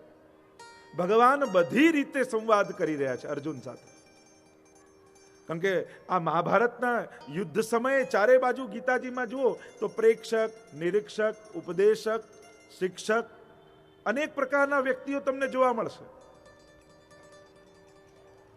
કોઈ શિક્ષક છે, કોઈ ઉપદેશક છે, કોઈ નિરીક્ષક છે, કોઈ રક્ષક છે, કોઈ ભક્ષક છે. કેટલા પ્રકારના વ્યક્તિઓ ઊભા છે. કેવલ લૌકિક સગા છે એમ જ નથી, પણ કેટલી વ્યક્તિત્વ સાથે વ્યક્તિઓ ઊભા છે. એમ આપણે જોવા જઈએ તો ગીતાજી બંને વચ્ચેનો સંવાદ, કૃષ્ણ અર્જુન સંવાદ, વ્યક્તિઓ બે છે પણ ચાર સંબંધે સંવાદ તમને જોવા મળશે. ગીતાજીમાં ચાર સંબંધે સંવાદ જોવા મળશે તમને. એ જ કૃષ્ણ અને અર્જુનની વચ્ચેનો પહેલો સંબંધ તમે જુઓ. ગીતાજીનો પ્રારંભ જ થાય એટલે અર્જુન ભગવાનને કહે છે, સેનયોર ઉભયોર મધ્યે રથમ સ્થાપય મેચ્યુત. હે અચ્યુત, બંને સેનાઓની મધ્યમાં રથમ સ્થાપય આજ્ઞાર્થ છે, વિનંતી નથી, રિક્વેસ્ટ નથી. જો સંસ્કૃતમાં 10 કાળ હોય તો કોઈનો ઓર્ડર કરવો હોય ને તો એનો એક કાળ હોય, અને અહીંયા ઓર્ડર છે રથમ સ્થાપય. કારણ કે અર્જુન સારથી છે, ભગવાન રથી છે. રથી છે ને ભગવાન સારથી છે. અને જેમ રથી એ માલિક કહેવાય, સારથી એની આજ્ઞાનું પાલન કરવું પડે. અને જેમ અર્જુને આજ્ઞા કરી એ પ્રમાણે ભગવાને રથની લગામ ખેંચી અને બંને સેનાઓની મધ્યમાં રથ લાવીને ઉભો રાખી દીધો. તો એક સંવાદ રથી અને સારથી વચ્ચેનો છે. અને ભગવાન જે રોલ અદા કરે એને સંપૂર્ણ રીતે કરે છે. ભગવાન સારથી બને તો મહાભારતમાં લખ્યું છે ઘોડાઓને સાફ પણ કરે છે, એની સફાઈ કરે, રથને ચોખ્ખો કરે, ઘોડાઓને ઘાસ ખવડાવે, બધી જ રીતે સંપૂર્ણ રૂપે સારથી બન્યા છે. કે જેમ એક સારથીનું જે કર્તવ્ય હોય એ બધું જ કર્તવ્ય ભગવાન નિભાવે છે. તો પહેલો સંવાદ, શરૂઆત જ ગીતાજીની રથી અને સારથીના સંવાદથી થઈ છે. બીજો સંવાદ ગીતાજીમાં જોવા જાઓ તો બે સખાઓની વચ્ચેનો છે. સખેતિ મત્વા. વારંવાર ભગવાન સખા કહીને બોલાવે છે અર્જુનને. કારણ કે સાખ્ય જેવું ભગવાનને નિભાવવું એવું દુનિયામાં ભગવાન જેવું સખા કોણ? એટલે તો મધુરાષ્ટકમાં ભગવાન મહાપ્રભુજી પણ કહે છે સખ્યમ મધુરમ. પ્રભુ આપનું સાખ્ય મધુર છે. ભગવાનના સખાઓ કેટલા! તમે કૃષ્ણ ચરિત્રથી બાલ લીલાથી જોવા જાઓ તો વ્રજ લીલામાં ગોપ બાલકો ભગવાનના સખા છે. મથુરામાં આવો તો મથુરામાં ભલે શિષ્યો બૃહસ્પતિ સાક્ષાત ઉદ્ધવજીને પણ ભાગવતજીએ ભગવાનના સખા કહ્યા છે. ભલે મંત્રી છે પણ સખાય છે એમ ભાગવતજીએ કહ્યું છે. અને એટલે જ તો આ સંદેશો લઈને ગોપીજનો પાસે ભગવાને મોકલ્યા. શેના માટે? મંત્રીનું કલ્યાણ નહોતું કરવું, સખાનો ઉદ્ધાર કરવો. કારણ કે જે સંદેશો લઈને મોકલ્યા એમાં કૃપા કોના પર થઈ? ભગવાનને શું લાભ થયો? ગોપીઓને શું લાભ થયો? લાભ કોને થયો? ઉદ્ધવજીને. હા, એમે જ્યારે કોઈ રોગી હોય ને ડૉક્ટર પાસે ચેક કરવા આવે ને એમ લાગે કે આ કોઈ મોટી બીમારી છે, એટલે જે નોર્મલ MBBS ડૉક્ટર હોય ને પછી ચિઠ્ઠી લખીને કોઈ સ્પેશિયલાઇઝ ડૉક્ટર હોય ને એની પાસે મોકલે કે આ મારો કેસ નથી, આ ચિઠ્ઠી લખી આપું છું, તમે એની પાસે જાઓ, એ તમારો ઈલાજ કરશે. એમ ભગવાનને જ્યારે ઉપદેશ આપવા લાગ્યા ને ઉદ્ધવજી કે પ્રભુ આપ તો સર્વત્ર છો ને આ વ્રજવાસીઓ આપને શું સુખ આપ્યું ને ભગવાનને સમજાવવા લાગ્યા ત્યારે પ્રભુને થયું કે આ રોગ મોટો છે, મારો કેસ નથી, મોટા ડૉક્ટર પાસે મોકલું. અને એટલા માટે ચિઠ્ઠી લખીને ગોપીજનો પાસે મોકલે. અને એટલા માટે ભગવાન ભગવાન ભગવાન કરતા કરતા ઉદ્ધવજી વ્રજમાં ગયા. પાછા આવ્યા ને તો વંદે નંદ વજસ્ત્રીણામ પાદરેણુમ ભિક્ષ્ણસઃ યાસામ હરિ કથોદ ગીતમ પુનાતિ ભુવનત્રેમ. ગોપી ગોપી ગોપી કરતા કરતા પાછા આવ્યા. અને એટલા માટે પોતાની સાખ્યતા ભગવાને નિભાવી છે. ત્રીજી સખા તમે જુઓ. ત્રીજા સખા અર્જુન હસ્તિનાપુરમાં ભગવાન જ્યારે ત્યાં પધાર્યા અને દ્વારિકામાં જુઓ તો સુદામા આટલા પ્રસિદ્ધ પ્રભુના સખા છે. દ્વારિકામાં સુદામાજીની કથા પ્રસિદ્ધ છે. પ્રભુ જેવું સાક્ષ્ય કોનું હોય? આપે ખરા અને કે નહીં. આપણી જોડે પણ ભગવાન આવું જ સાક્ષ્ય રાખે છે.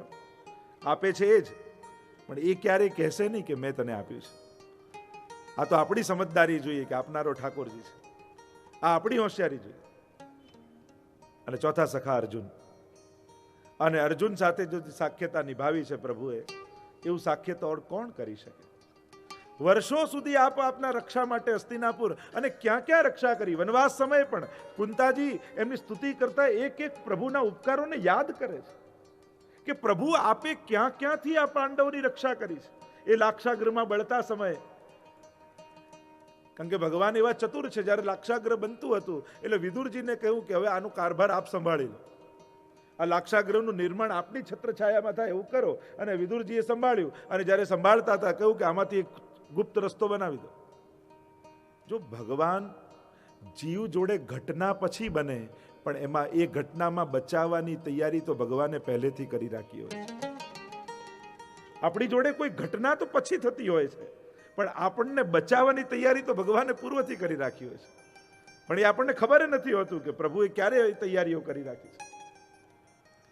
વિષવાળા ભોજનમાં, એ વનવાસ સમય ક્યાં ક્યાંથી પ્રભુએ રક્ષા કરી છે પાંડવોની. આખો તમે મહાભારતમાં જો ચરિત્રો એક એક પ્રસંગો વાંચો, અને એટલે કુંતાજી ઉપકારોને યાદ કરે છે. એક વસ્તુ યાદ રાખજો, ક્યારે પણ પ્રભુના ઉપકારોને ભૂલવું નહીં. આપણા જીવનની શરૂઆતથી એક એક ઘટનાઓને યાદ કરવી કે પ્રભુએ ક્યાં ક્યાંથી મારી રક્ષા કરી છે. પ્રભુમાં ભાવ ન જાગતો હોય ને તો પ્રભુના ઉપકારોને યાદ કરવા. પ્રભુ આપ ક્યાં ક્યાંથી અમારું રક્ષણ કરો છો. અને આટલા વખતથી જે બચાવતો આવ્યો, રક્ષા કરતો આવ્યો, એ શું હવે રક્ષા નહીં કરે આપણી? કેમ જીવને ભરોસો નથી આવતો? જો સંસાર વારે ઘડીએ આપણો ભરોસો તોડે, છતાંય સંસાર પરથી ભરોસો ઉઠતો નથી. અને શ્રીજી બાબા, ઉપકાર તમારા ભારે રે, હો શ્રીજી બાબા. રોજ જ્યારે સત્સંગ કરીને ઉભા થાવ ને રાતના, ત્યારે પ્રભુના ઉપકારોને યાદ કરજો. હૃદય વધારે ભાવુક બનશે કે પ્રભુ આપે ક્યાં ક્યાં અમારી રક્ષા કરી, ક્યાં ક્યાંથી અમને બચાવ્યા. એ ઉત્તરાને જ્યારે બાણ છોડ્યા બ્રહ્માસ્ત્રના, પ્રભુએ કેવી રક્ષા કરે. સુખાવસાને ઇદમેવ સારમ, દુખાવસાને ઇદમેવ જ્ઞેયમ, દેહાવસાને ઇદમેવ જાપ્યમ, ગોવિંદ દામોદર માધવે. મેં જે માગ્યું તે આપ્યું, દુઃખ પડતા પહેલા કાપ્યું. મેં જે માગ્યું તે આપ્યું, દુઃખ પડતા પહેલા કાપ્યું. મન નિજ પદ મારે સ્થાપ્યું રે, ઓ શ્રીજી બાબા. ઉપકાર તમારા ભારે રે, ઓ શ્રીજી બાબા. અર્જુનને જ્યારે યુદ્ધ પૂરું થયું ને મદ આવ્યો ને કે મેં યુદ્ધને જીતી લીધું છે, ભગવાને રથ ઉભો રાખ્યો ને કહ્યું અર્જુન હમણાં ને હમણાં કૂદકો લગાવો. પણ પ્રભુ થયું શું છે? પ્રભુ કહે કે હું તને કહું છું ને કૂદકો માર. પણ પ્રભુ કારણ તો કહો. મેં તને કહ્યું કે કૂદી જા, અને જ્યાં કૂદકો માર્યો અને ભગવાન નીચે ઉતર્યા ત્યાં અગ્નિની જ્વાળાઓમાં ભભૂકવા લાગ્યો આખો રથ. પ્રભુ આ શું છે? ભગવાને કહ્યું કે આ રથ ઉપર એટલા બાણ વાગ્યા હતા કે ક્યારનો બળીને ભસ્મ થઈ જાત. આ તો હું બેઠો હતો એટલે તું બચેલો હતો. પ્રભુ તુજ જેવો સુખદાઈ, તુજ જેવી મન મોટાઈ. પ્રભુ તુજ જેવો સુખદાઈ, તુજ જેવી મન મોટાઈ. નથી ક્યાંય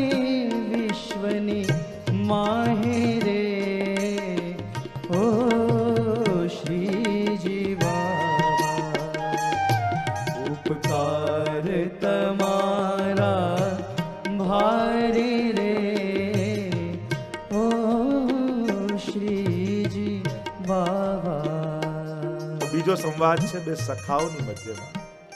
પહેલો સંવાદ રથી અને સારથીની વચ્ચે, બીજો સંવાદ બે સખાઓની વચ્ચે. કારણ કે પ્રભુ સખા રૂપે, જો રથી અને સારથીની વચ્ચે આજ્ઞા પાલે, સખાઓની વચ્ચે આજ્ઞા ન હોય, સલાહ હોય. મારું માને તો આમ કર, મારું માને તો આમ કર, સલાહ. ત્રીજો સંવાદ બે જ વ્યક્તિઓની વચ્ચેનો, ગુરુ અને શિષ્યની વચ્ચેનો. તમે ગીતાજીનું જો અધ્યયન કરો તો ત્રીજો સંવાદ કૃષ્ણ અને અર્જુનની વચ્ચે. કૃષ્ણાર્જુન સંવાદ તો એ જ છે, પણ વ્યક્તિત્વો બદલાય છે ગુરુ અને શિષ્યની વચ્ચે. કારણ કે જ્યારે મનમાં મૂંઝવણ થઈ, સગાઓ સામે દેખાયા, કેમ કરીને મારવા, જેના ખોળે આપણે રમ્યા હોઈએ, જેણે બેસીને ભણાવ્યા હોય, એ ગુરુને કેમ મારવા, આનાથી મોટો પાપ શું? અને પછી તો આખા સમાજનો વિચાર અર્જુન કરવા લાગ્યો. અરે આમ વર્ણશંકર પ્રજા થશે, આમ થશે, આમ થશે, આમ થશે. મોહ જાગ્યો છે. સમજ ના આવી કે શું કરવું, કેમ કર્તવ્ય વિમૂઢ બની ગયો. શું કરવું ને શું ન કરવું. કારણ કે યુદ્ધની તૈયારી, શંખ વાગી ગયા છે, પાછું વળવું કેમ? અને જો અર્જુન જતો રહે તો પાંડવ હારી ગયા કહેવાય. કારણ કે અર્જુન તો બળ છે, સાહસ છે. શું કરવું સમજમાં ના આવ્યું. ત્યારે બે હાથ જોડી, જો આ પરિસ્થિતિ તો આપણા બધાના જીવનમાં થતી હોય છે. આપણો એ રથ હંમેશા કૌરવ અને પાંડવોની વચ્ચે જ ઉભો હોય છે. પાપ અને પુણ્યની વચ્ચે, કરવું ન કરવાની વચ્ચે, જવું ન જવું, લેવું ન લેવું. દ્વંદ્વમાં આપણે બધા જ હોઈએ છીએ. વિચાર એક નથી હોતા, વિચાર હંમેશા દ્વંદ્વમાં હોય છે. એટલે ગીતાજીમાં ભગવાન દ્વંદ્વૈર વિમુક્તા, દ્વંદ્વથી મુક્ત થા. હા ને ના, હંમેશા વિચાર ડબલ હોય. શું કરવું? અને આપણા બધાનો રથ વચ્ચે જ રથ. આત્માનમ રથિરમ વિદ્ધિ, જે ઉપનિષદે બતાવ્યું, આ દેહ જ રથ છે. અને આપણો રથ કૌરવ અને પાંડવોની વચ્ચે હંમેશા ઉભો હોય છે. વિધેયાત્મક અને નિષેધાત્મક બંને ધર્મની વચ્ચે ઉભો હોય છે. કરવું ને ન કરવાની વચ્ચે ઉભો હોય છે. હા, અર્જુન ભાગ્યશાળી છે કે એની પાસે ગુરુ રૂપે કૃષ્ણ ઉભા છે. બસ એ વ્યક્તિ બચી જાય છે, એ વ્યક્તિ જીતી જાય છે જેની નિકટ ગુરુનું શરણ હોય છે. ગુરુનું સાનિધ્ય જેના જીવનમાં હોય એને માર્ગ મળી જતા હોય છે. અને સદગુરુ ભગાવે નહીં, એ તો લડાવે જ. જે સદગુરુ મળે એમ ન કે ચલને છોડને જવા દે ને આપણે ક્યાં લડવું આ લોકો જોડે. સ્વકર્તવ્યોથી ભગાવે ગુરુ નહીં, પણ જે સ્વકર્તવ્યોને નિભાવે એ જ ગુરુ છે. મહાપ્રભુજી એટલે જ કે ભાગીને ક્યાં જશો, કોનાથી ભાગશો? સંસાર ક્યાં છે? ચૂના પથ્થર ઈંટની દિવાલોમાં ના. કારણ કે દિવાલ છોડીને ઝાડ નીચે બેસશો તો 10 દિવસમાં એમ થશે આ ઝાડ મારું. ઝાડને પકડી લેશે માણસ. પકડવું જ છે જેને. પેલું કહેતા ને કે એક રાજા હતા ને એને કથા બેસાડી અને 7 દિવસ પૂરી થઈ તો એને પેલા કથાકારને પકડ્યા કે તે કથામાં કહ્યું કે સુખદેવજી કથા કરીને પરીક્ષિતનો મોક્ષ થયો, તો મારો તો ઉદ્ધાર થયો નહીં. હું તો તને કેદખાનામાં નાખીશ, મારો મોક્ષ કેમ ન થયો? જવાબ આપ, નહીં તો તારે કેદખાનામાં જવું પડશે.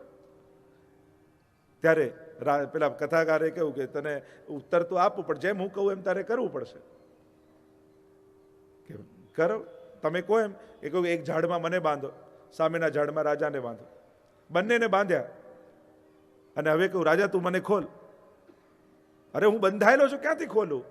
ત્યારે કથાકારે કહ્યું આપણે બંને બંધાયેલા છીએ તો એકબીજાને ખોલી ક્યાંથી શકીએ? સુખદેવ અને પરીક્ષિત તો બંને મુક્ત હતા એટલે એકબીજાને મુક્ત કરી શક્યા. બંધાયેલો બીજાને ક્યાંથી ખોલે? તો સંસાર તો માણસના મનમાં છે. અને એટલે ત્રીજો સંવાદ ગુરુ અને શિષ્યની વચ્ચે છે. બે હાથ જોડીને અર્જુન ચરણોમાં બેસી ગયો. શિષ્ય સ્તેહમ સાધિ મામ ત્વામ પ્રપન્નમ. હું આપનો શિષ્ય છું. આ શબ્દો અર્જુનના મુખમાંથી નીકળ્યા છે અને પછી ભગવાને ગીતા સંભળાવવાની શરૂઆત કરી છે. અર્જુન જ્યારે બોલતો હતો ને તો ભગવાન સાંભળતા રહ્યા. તું બોલી લે, બોલી લે, બોલી લે. વચ્ચે ટોક્યો નહીં અર્જુનને, બધી વાત કરવા દીધી. તારા મનમાં જે હોય એ બધું કાઢી નાખ. સાંભળ્યો છે. જેને સુધારવો હોય ને એને પેલા સાંભળી લેવો. આમાં શું થાય, જેને સુધારવો હોય એને સાંભળવો નહીં ને તો એને મનમાં રહી જાય. જેને સુધારવો હોય એની જોડે બે વસ્તુ કરવી, એક સાંભળી લેવું, બીજું સ્વીકારી લેવું જેવો હોય એવું. આ બંને સુધારવાની પહેલી પ્રક્રિયાઓ છે. કે જ્યાં સુધી એને સાંભળો નહીં ને જેવો છે એવો સ્વીકારો નહીં, ત્યાં સુધી એને સુધારો સંભવ નથી. શિષ્યસ્તેહમ સાધિમામ ત્વામ પ્રપન્નમ, હું આપનો શિષ્ય છું, આપ મારા ગુરુ છો. અને જ્યાં સખામાંથી, સારથીમાંથી ગુરુ બુદ્ધિ આવી અને પછી પ્રભુ જ્ઞાનોપદેશ કરવાની શરૂઆત કરે છે. તો આ ત્રીજો સંવાદ ગુરુ અને શિષ્યની વચ્ચે છે. ચોથો સંવાદ કૃષ્ણ અર્જુન સંવાદની વચ્ચે, બે વ્યક્તિત્વોની વચ્ચેનો. અને ચોથો સંવાદ છે ભગવાન અને ભક્તની વચ્ચેનો. કારણ કે સમજાવતા અને જ્યારે ભગવાને કહ્યું કે આ ઉપદેશ મેં સૂર્યને કહ્યો હતો, અને ત્યાં સંશય જાગ્યો કે અરે સૂર્ય તો અનાદિ છે અને આપ તો હમણાં મારી સામે ઊભા છો, આવું સંભવે કઈ રીતે કે આવા અનાદિ સૂર્યને આપ ઉપદેશ આપી શકો? ભગવાને કહ્યું જન્મ કર્મ ચમે દિવ્યમ, મારા જન્મ અને કર્મ દિવ્ય છે. મારા ને તારા અનેક જન્મો થઈ ગયા છે, તારા કર્મોને કારણે થયા છે, મારા કૃપાને કારણે થયા છે. મારા દરેક જન્મોને હું જાણું છું, તારા ગત જન્મોને તું જાણતો નથી.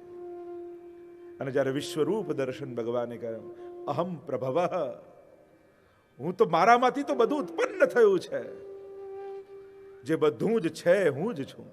અહમેવા સમેવાગ્રે નાન્યદ યત સદ સત્પરમ પશ્ચાદહમ યદે તચ્ચ યો વશિષ્યેત સોસ્મ્યહમ. જે ચતુશ્લોકી ભાગવતમાં ભગવાન ભાગવતજીમાં બોલ્યા, કંઈ જ નહોતું ત્યારે હું હતો. અહમ ઈવ અગ્રે, બધું જ છે તો હું છું, કંઈ નહીં રહે તો કેવલ હું જ રહીશ. અને વિશ્વરૂપ દર્શન કરાવ્યું, વિભૂતિ યોગ આદિ યોગ કહ્યા છે ભગવાને. અને કહું કે અરે આ સ્વરૂપના તને સાધારણ દ્રષ્ટિથી દર્શન નહીં થાય. દિવ્યમ દદાતિ તે ચક્ષુઃ, અને દિવ્ય ચક્ષુનું દાન કર્યું અને પોતાના એ વિરાટ સ્વરૂપનું ભગવાને દર્શન કરાવ્યું. અને બે હાથ જોડી ચકિત થયેલો અર્જુન બેઠો રહ્યો. એટલે ચોથો સંવાદ કૃષ્ણ અર્જુનની વચ્ચે ભગવાન અને ભક્ત રૂપે છે. તો કૃષ્ણ અર્જુન સંવાદ એ ગીતાજી છે. પણ જ્યારે જ્યારે આપણે ગીતાજીના એક એક શ્લોક જોઈશું ત્યારે કયા ભાવથી આ સંવાદ થઈ રહ્યો છે, કયા વ્યક્તિત્વના ભાવે થઈ રહ્યો છે, એ રથી સારથી વચ્ચેનો છે, સખાઓની વચ્ચેનો છે, ગુરુ શિષ્યની વચ્ચેનો છે, કે ભગવાન અને ભક્તની વચ્ચેનો છે. ગીતાજીને આ દૃષ્ટિકોણે ચિંતન કરવું પડે, વાંચન કરવું પડે. અને જ્યારે ભગવાન રૂપે જ્યારે દર્શન આપે, કારણ કે પ્રભુ છુપાવે છે પોતાની ભગવત્તાને. તમે મહાભારતમાં જુઓ તો પ્રભુ કોશિશ કરે છે કે મારી ભગવત્તા પ્રગટ ન થાય,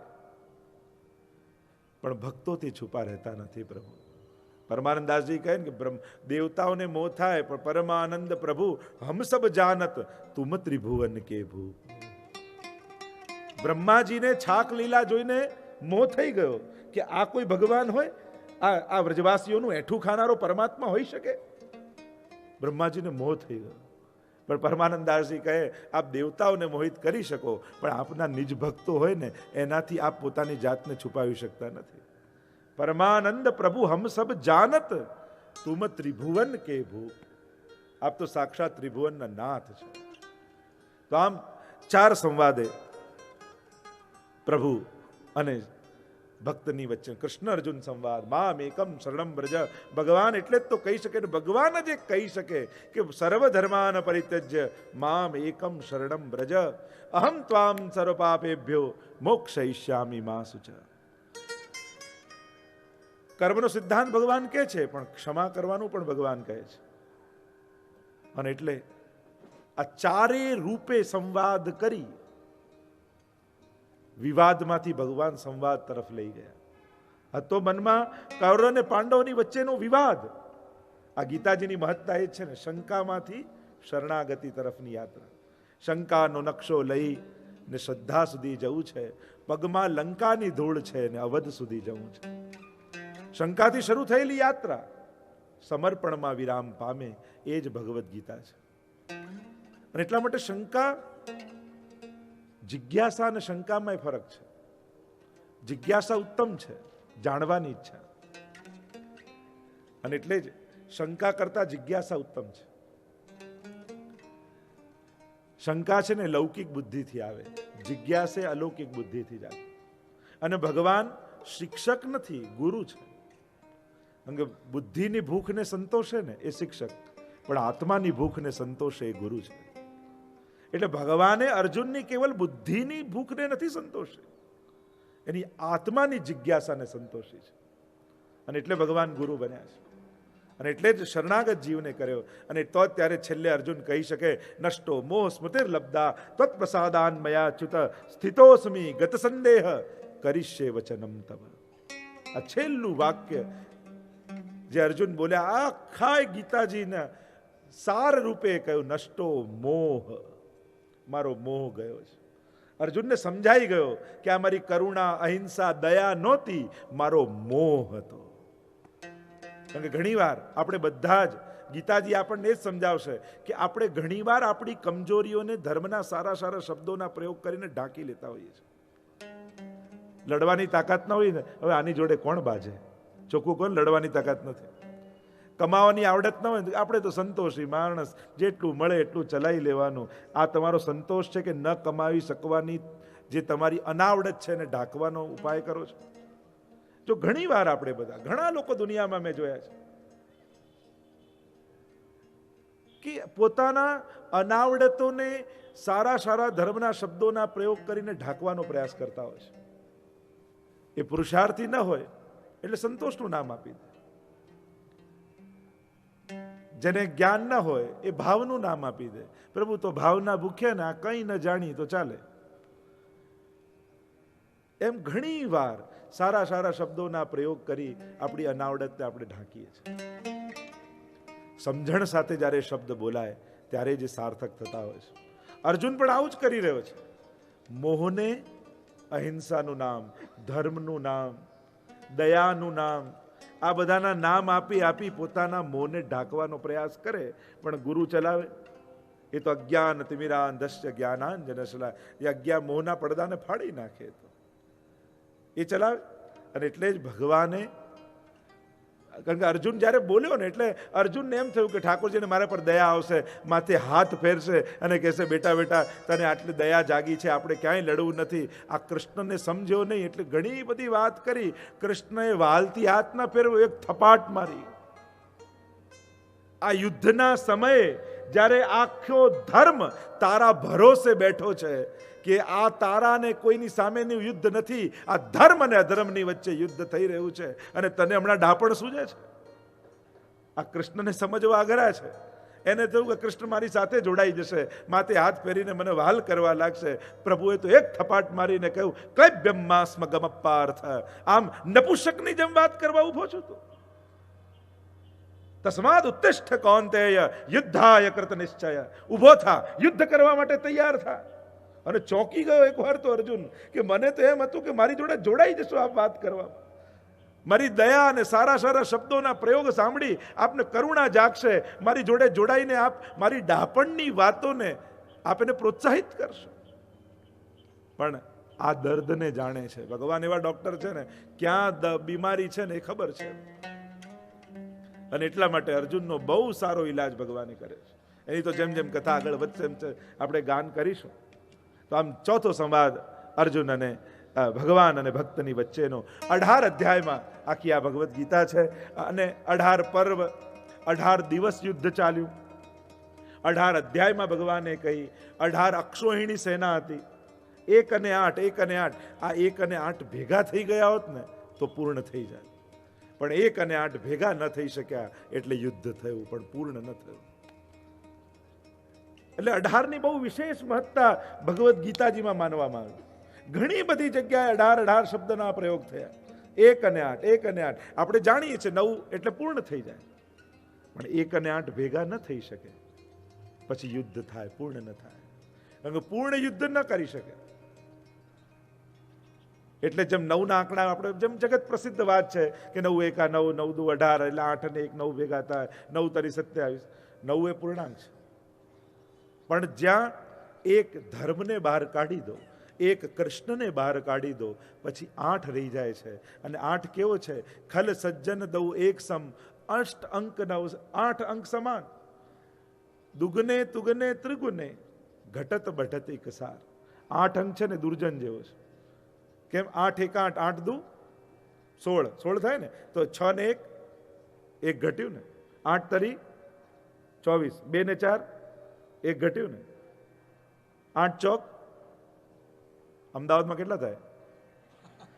32, 3 ને 2, દરેક આંકે 1 1 ઘટે છે. 9માં બધા જ 9 રહે છે, પણ 8 જ્યારે 1 નીકળી જાય, કૃષ્ણ નીકળ્યા, ધર્મ નીકળ્યો, પછી બધું ઘટવા લાગે છે. એમ જીવનમાંથી જે ક્ષણે ધર્મ ગયો, કૃષ્ણ ગયો, પછી બધું જ છૂટવા લાગશે. આ 1 અને 8 નો ખેલ છે. જો ભેગા થયા હોત તો પૂર્ણ થઈ ગયા હોત, છૂટા રહ્યા પછી અધૂરા રહ્યા. અને આ 18ની મહત્તા આપણે ત્યાં ગાઈ છે. 18 અક્ષોહિણી સેના, અનેક અનેક પ્રકારે 18ના આંકને ગણવામાં આવ્યો છે. એની ચર્ચા આગળ બી જેમ જેમ નીકળશે એમ કરીશું કે આ એક શું છે 8ની સામે ભગવદ્ ગીતાજીમાં, એની પણ ચર્ચા આપણે આગળ કરીશું. તો 18 અધ્યાયમાં શ્રીમદ ભગવદ્ ગીતાજીનું ગાન કર્યું છે. અર્જુન વિષાદ યોગ, પ્રથમ અધ્યાય. જો આપ બધાને ગીતાજી આપવામાં આવ્યા છે, અને આ ગીતાજી આજે લાવવાના છે, કાલથી ઘરે રાખવાના છે કે નહીં? રોજ લઈને આવવાનું છે તો રોજ લઈને આવજો. અને જેને ગીતાજી મોઢે જ હોય એને લાવવાની જરૂર નથી, એ તો સાથે સાથે એક એક શ્લોકોનું ગાન કરી શકે. પણ જેને ન આવડતા હોય એને આ પુસ્તિકા આપવામાં આવી છે, તો રોજ આ પુસ્તિકા સાથે લઈને આવજો, જેથી મારી સાથે આપ લોકો પણ ગીતાજીના અવગાહન કરી શકો. એવા સુંદર સુંદર શ્લોકો, ભગવાનની વાણી છે. ભગવાનની વાણીને સમજવી એ તો દૂરની વાત, પણ એ ગાવવી એ પણ સૌભાગ્ય છે. અને એટલા માટે આ બધા પુસ્તિકા રોજ સાથે રાખજો. પ્રવેશ કરીએ પ્રથમ અધ્યાય. દરેક અધ્યાયમાં યોગ શબ્દ આવશે, અને યોગ શબ્દના અનેક અનેક અર્થો ગીતાજીએ પણ કર્યા, સંસ્કૃત વ્યાકરણ પ્રમાણે પણ થયા છે. એમ જેમ જેમ આપણે જોતા જઈશું એમ એના અર્થઘટનો કરતા જઈશું. પહેલા અધ્યાય છે અર્જુન વિષાદ યોગ.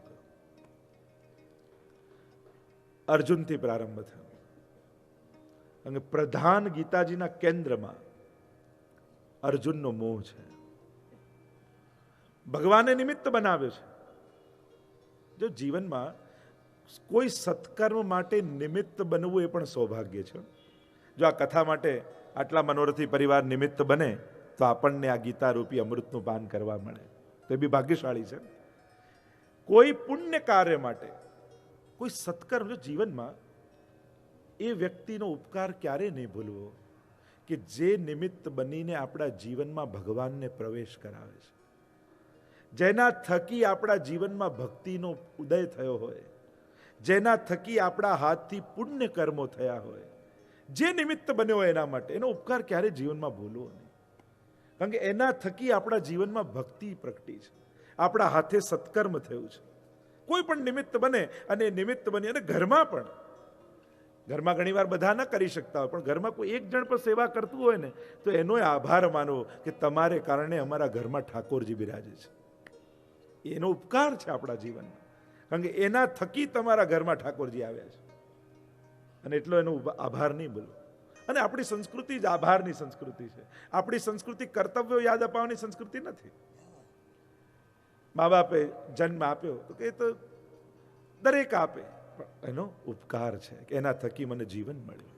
શિક્ષકે જ્ઞાન આપ્યું તો આપણે એમ નથી કહેતા કે એમની જોબ હતી ને એમને પગાર મળતો હતો, એમણે મને જ્ઞાન આપ્યું છે, એમનો આભાર છે. એટલે જીવનના દરેક પાસાઓમાં, આપણા જીવનના ઘડતરમાં જેનો જેનો પણ સાથ રહ્યો હોય ને એનો ઉપકાર ક્યારે ભૂલવો નહીં. એનો હંમેશા આભાર માનો. તમારા થકી મારા જીવનમાં આવ્યું છે. અને આભારમાં રહેનારા વ્યક્તિને ક્યારે પણ અહંકાર નથી આવતો. અહંકાર ઓગાળવાનો આ સૌથી ઉત્તમ ઉપાય છે. જેના જેના થકી પણ તમારા જીવનને પ્રગતિ, દિશા મળી હોય એનો આભાર સદાય માનો. અર્જુન વિષાદ યોગ. વિષાદથી શરૂ થયેલી આ યાત્રા છેક પ્રસાદ સુધી ગઈ છે.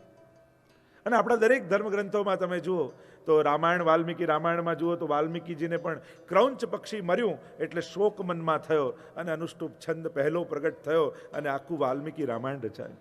ભાગવતજીમાં તમે જુઓ તો વ્યાસજીનો શોક છે કે આટલા આટલા પુરાણો રચ્યા, આ વેદોના વિભાગ કર્યા, મહાભારત જેવો જય ગ્રંથ લખ્યો, છતાંય ચિત્તમાં આનંદ કેમ નથી? એમ જ ગીતાજીમાં તમે જુઓ તો અર્જુનનો વિષાદ છે. વિષાદથી પ્રસાદ તરફની યાત્રા આપણા ધર્મગ્રંથો આપણને કરાવે છે. મોહથી શરૂ થયેલી યાત્રા મોહન સુધી લઈ જાય છે.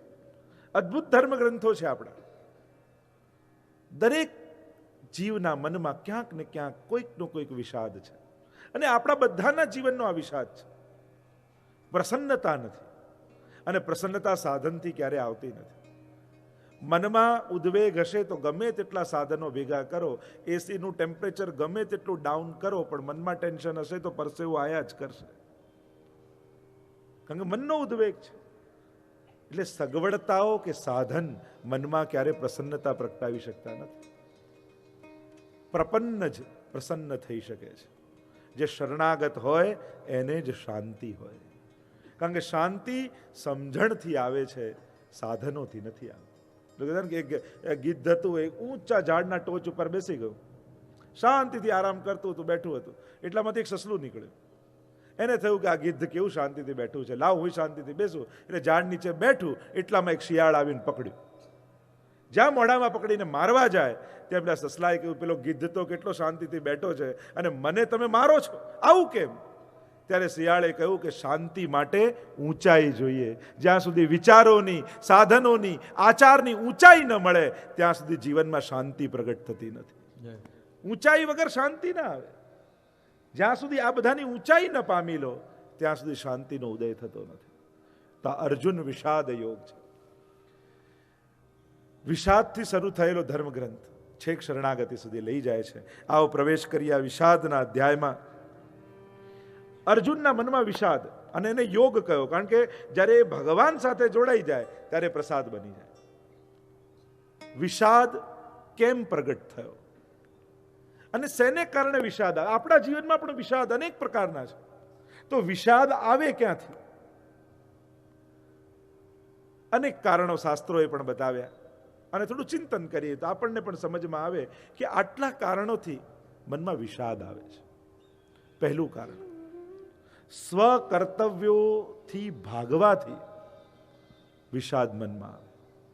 જે વ્યક્તિ પોતાની જવાબદારીઓથી અને સ્વકર્તવ્યોથી ભાગવાની વૃત્તિ વાળો છે એ ક્યારે આનંદમાં રહી શકતો નથી. શાંતિ અને એકાંતમાં ફરક છે. કોઈ ન હોય અને એકાંતમાં બેસો એને શાંતિ ન કહેવાય, એને એકાંત કહેવાય. અને આપણે બધા એકાંત અને શાંતિ માનીએ છીએ કે આ બધું છોડીને લાવને ક્યાંક જઈ આવ. તો ક્યાંક જતા રહેવાથી એકાંત મળી શકે, શાંતિ ન મળી શકે. શાંતિ તો સ્વકર્તવ્યોને લાગવાથી જ, સ્વકર્તવ્યોમાં જોડાવાથી જ શાંતિ મળે. જે સ્વકર્તવ્યોથી ભાગે, તમારી જવાબદારીઓથી જ્યારે પણ ભાગશો, લોકો કહે કે આંખો બંધ કરી લેવાથી અંધારું થઈ જતું નથી. એમ તમારા સ્વકર્તવ્યોથી ભાગશો એટલે સામે ઉભેલા કામ જતા રહેવાના નથી. જો આ બે જણા બધાને નડે, એક બધી જવાબદારી જેના માથે હોય ને એ શાંતિથી સૂઈ ગયો હોય ને તો બધાને નડે કે આ ક્યાં જતો રહ્યો, આ ક્યાંથી જતો રહ્યો, બધાને ચિંતા થાય. અને એક જેણે કોઈ જવાબદારી ન લીધી હોય ને વચ્ચે બેઠો રહેતો હોય ને એ બધાને નડે, આને સાઈડમાં કરો, આ ક્યાં વચ્ચે વચ્ચે આવે છે. આ બંને જણા બધાને ખૂચે. એક તો બધી જવાબદારી લઈને સૂઈ ગયેલો અને કોઈ જવાબદારી લઈને ન લીધી હોય જાગતો માણસ.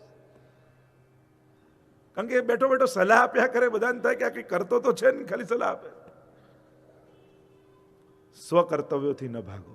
જે જવાબદારી તમારી સંસારમાં, જે જવાબદારીઓ છે, તમારી જે આધ્યાત્મિક જવાબદારી, આધિ દૈવિક, આધિ ભૌતિક, જે જવાબદારીઓ છે એનાથી ભાગીને તમને ક્યારે આનંદ નહીં આવે. એના કરતા એ જવાબદારીઓને નિષ્ઠાપૂર્વક કરવાથી તમને શાંતિનો અનુભવ થશે. એટલે ફેસ કરતા શીખો. બીજું, અહંકારને ઠોકર વાગે, ચોટ વાગે ત્યારે પણ વિષાદ આવે. તમારા ઈગોને કોઈ હર્ટ કરી દે તો વિષાદ આવે, ખેદ આવે મનમાં. એકવાર તમારું કોઈ અપમાન કરી દે પછી ભલે સોનાના સિંહાસન પર બિરાજમાન કરે પણ તમને શાંતિ નહીં જ મળે. તમારા મનમાં એ વિષાદ રહેશે, ખેદ રહેશે, આનંદ જતો રહેશે. માણસને સૌથી વધારે પ્રિય એનો ઈગો છે, એનો અહંકાર છે. એ જ્યારે કોઈ તોડે છે ને પછી માણસને ગમતું નથી, એનાથી વિષાદ આવે. ત્રીજું, સ્વાર્થ સિદ્ધ ન થવાથી વિષાદ આવે. આપણે જે વિચાર્યું હોય, આપણે જે ધાર્યું હોય એ પૂરું ન થાય તો પણ મનમાં વિષાદ જાગે. એના ઉપાયો પછી જોઈશું. હમણાં તો રોગના ડિટેલમાં આપણે જઈએ કે શેને કારણે વિષાદ જાગે છે. અને ભગવાન આ બધાની દવા બતાવે છે. સ્વકર્તવ્યથી ન ભાગવું, એની પણ કઈ રીતે ન ભગાય, અને કઈ રીતે કર્તવ્યો કરતા કરતા પણ મુક્ત કેમ રહેવાય એની પણ દવા ભગવાને બતાવી. એક અહંકારમાંથી મુક્ત કેમ થવું એની પણ દવા ભગવાન બતાવશે. ત્રીજું, સ્વાર્થમાંથી મુક્ત કેમ થવું એની પણ દવા. આ જેટલા પ્રશ્નો રોગ બતાવું છું એની બધાની દવા ગીતાજીમાં મળશે. પણ આટલા કારણોથી વિષાદ આવે, મનમાં ખેદ આવે. સ્વાર્થ સિદ્ધ ન થાય, ધાર્યું પૂરું ન થાય તો પણ ખેદ આવે. આપણે બધા સંસારમાં રહેનારા માણસો, અને આ બધા નોર્મલ સિમ્ટમ્સ છે. માણસ છો તો આવું બધું હોય જ. એમાં કંઈ આપણે પાપી નથી થઈ જતા, ખરાબ નથી થઈ જતા. આ બધું બહુ નોર્મલ માણસના લક્ષણ છે કે આ બધું રહેવાનું છે. પણ એક સાધારણ મનુષ્યમાંથી એક મહામાનવ બનવાનો પ્રયાસ, એક ઉત્તમ માણસ, એક ભક્ત બનવાનો પ્રયાસ. મનુષ્ય અને ભક્તમાં ફરક છે ને. ભક્તની વૃત્તિ કંઈ જુદી છે અને ભગવાને શરણાગત કરવાના છે આપણે, એના માટે તૈયાર કરશે. ચોથું, અપેક્ષાઓ પૂરી ન થવાથી વિષાદ આવે. આપણે બધાએ એકબીજાથી અપેક્ષાઓથી જોડાયેલા છે. પિતા, માતા, પુત્ર, પતિ, પત્ની, ભાઈ, બહેન, આ બધી વિવિધ પ્રકારની અપેક્ષાઓ છે. અને આખું અપેક્ષાઓથી જાળમાં ફસાયેલું આખું આ સંસાર છે. અને એ જ્યારે પૂરી નથી થતી, એ વસ્તુ હોય કે વ્યક્તિ હોય, ત્યારે મનમાં વિષાદ આવે છે. અને સહજ છે. જો ઈચ્છાઓ રાખવી પણ અપેક્ષાઓ નહીં રાખવી. આણે આમ કરવું જોઈએ, આ ઈચ્છા, પણ આણે આમ જ કરવું જોઈએ એ અપેક્ષા. ઈચ્છાઓ તો હોય, દરેકને હોય કે આને દરેક પાસે આપણને ઈચ્છાઓ હોય કે આણે આમ આમ આમ આમ કરવું જોઈએ, પણ એ ન થાય તો ન ચાલે એ અપેક્ષા. તો અપેક્ષાઓ પૂરી ન થવાથી વિષાદ આવે છે. અને દુનિયામાં બધાને બધાથી અપેક્ષા, કે દુઃખનું મૂળ કારણ અપેક્ષા જ છે. પાંચમું, પ્રભુ અને ગુરુ આજ્ઞા ન માનવાથી પણ ચિત્તમાં વિષાદ આવે છે. આપણે દરેક શાસ્ત્રોને જોઈએ, મહાપુરુષોની આજ્ઞાનું જ્યાં ઉલ્લંઘન થયું, દુર્યોધનને સમજાવવા માટે વિદુરજી ગયા છે કે રહેવા દે, અપમાન કરી, ન માને. પ્રભુની આજ્ઞા ન માની. જ્યાં જ્યાં ભગવદ આજ્ઞા, ગુરુ આજ્ઞા, ભક્ત આજ્ઞાનું ઉલ્લંઘન થાય તો પણ જીવનમાં વિષાદ આવે, ખેદ આવે જીવનમાં. કારણ કે સાધારણ વ્યક્તિ વર્તમાનને જોઈ શકે છે, મહાપુરુષો ભવિષ્યને જુએ છે, અને ભવિષ્યને જોઈને વર્તમાનમાં આજ્ઞા કરે છે. 5 કારણોથી વિષાદ આવે. અને આ અર્જુન વિષાદ યોગ છે, પહેલો અધ્યાય. અને વિષાદથી શરૂ થયેલી યાત્રા પ્રસાદ સુધી જશે. અને ગીતાજીની મહત્તા જુઓ. શરૂઆત જ કે જેને જ્ઞાનનો ભંડાર કહેવાય એવું ગીતાજી, સર્વ અજ્ઞાનીઓના અજ્ઞાનને દૂર કરનાર એવું ગીતાજી, એની શરૂઆત ધૃતરાષ્ટ્રના વચનોથી થાય છે. એક અંધ વ્યક્તિના વચનોથી, જેને કેવલ ચર્મચક્ષુ નથી એમ નથી, એના જ્ઞાન ચક્ષુઓ પણ એને બંધ કરી રાખ્યા છે. કેવલ ભૌતિક રૂપે આંધળો છે એમ નથી, બુદ્ધિથી પણ અંધ છે, સમજથી પણ અંધ છે. શરૂઆત ધૃતરાષ્ટ્ર. જો એમ જોવા જાવ તો 4 પ્રકારની દ્રષ્ટિ ગીતાજીમાં તમને જોવા મળશે. 4 પ્રકારની દ્રષ્ટિ મળશે. એક અંધ દ્રષ્ટિ, જે ધૃતરાષ્ટ્રની છે. સમજે છે પણ જોવા નથી માંગતો, અંધ દ્રષ્ટિ છે. અને ગાંધારી તો પોતાના હાથે જ પાટા બાંધી લીધા છે. હવે જેના માતા અને પિતા બંને આંખે પાટો બાંધીને રહે, એના છોકરાની શું દશા થાય? અને ક્યાંય આજે પણ ઘણા લોકોએ આવા પાટા બાંધે રાખ્યા હોય છે. એની તો ચર્ચા જેમ નીકળશે એમ કરીશું. આ ધૃતરાષ્ટ્ર અંધ દ્રષ્ટિ. બીજી દ્રષ્ટિ દૂરદ્રષ્ટિ છે, અને દૂરદ્રષ્ટિ છે સંજયની. જ્યારે 10 દિવસ થઈ ગયા અને બાણ સૈયા પર ભીષ્મજી પડ્યા, ત્યારે એ વાત સમજવા માટે સંજયને બોલાવ્યા ધૃતરાષ્ટ્રે અને કહ્યું, ત્યાં શું કરી રહ્યા છે? કેમ અકુર્વત સંજય, શું થઈ રહ્યું છે? શું કરી રહ્યા છે મારા અને પાંડવ પુત્ર? એમ પૂછ્યું અને ત્યારથી શરૂઆત કરી છે ગીતાજીની સંભળાવવાની.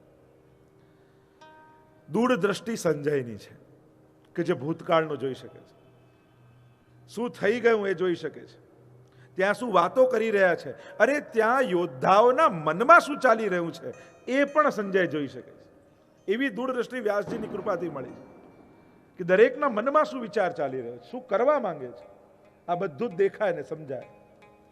ત્રીજી દ્રષ્ટિ ગીતાજીમાં જોવા જાઓ, દિવ્ય દ્રષ્ટિ છે, અને એ છે ભગવાને અર્જુનને આપી છે. દિવ્યમ દદાતિ તે ચક્ષુ.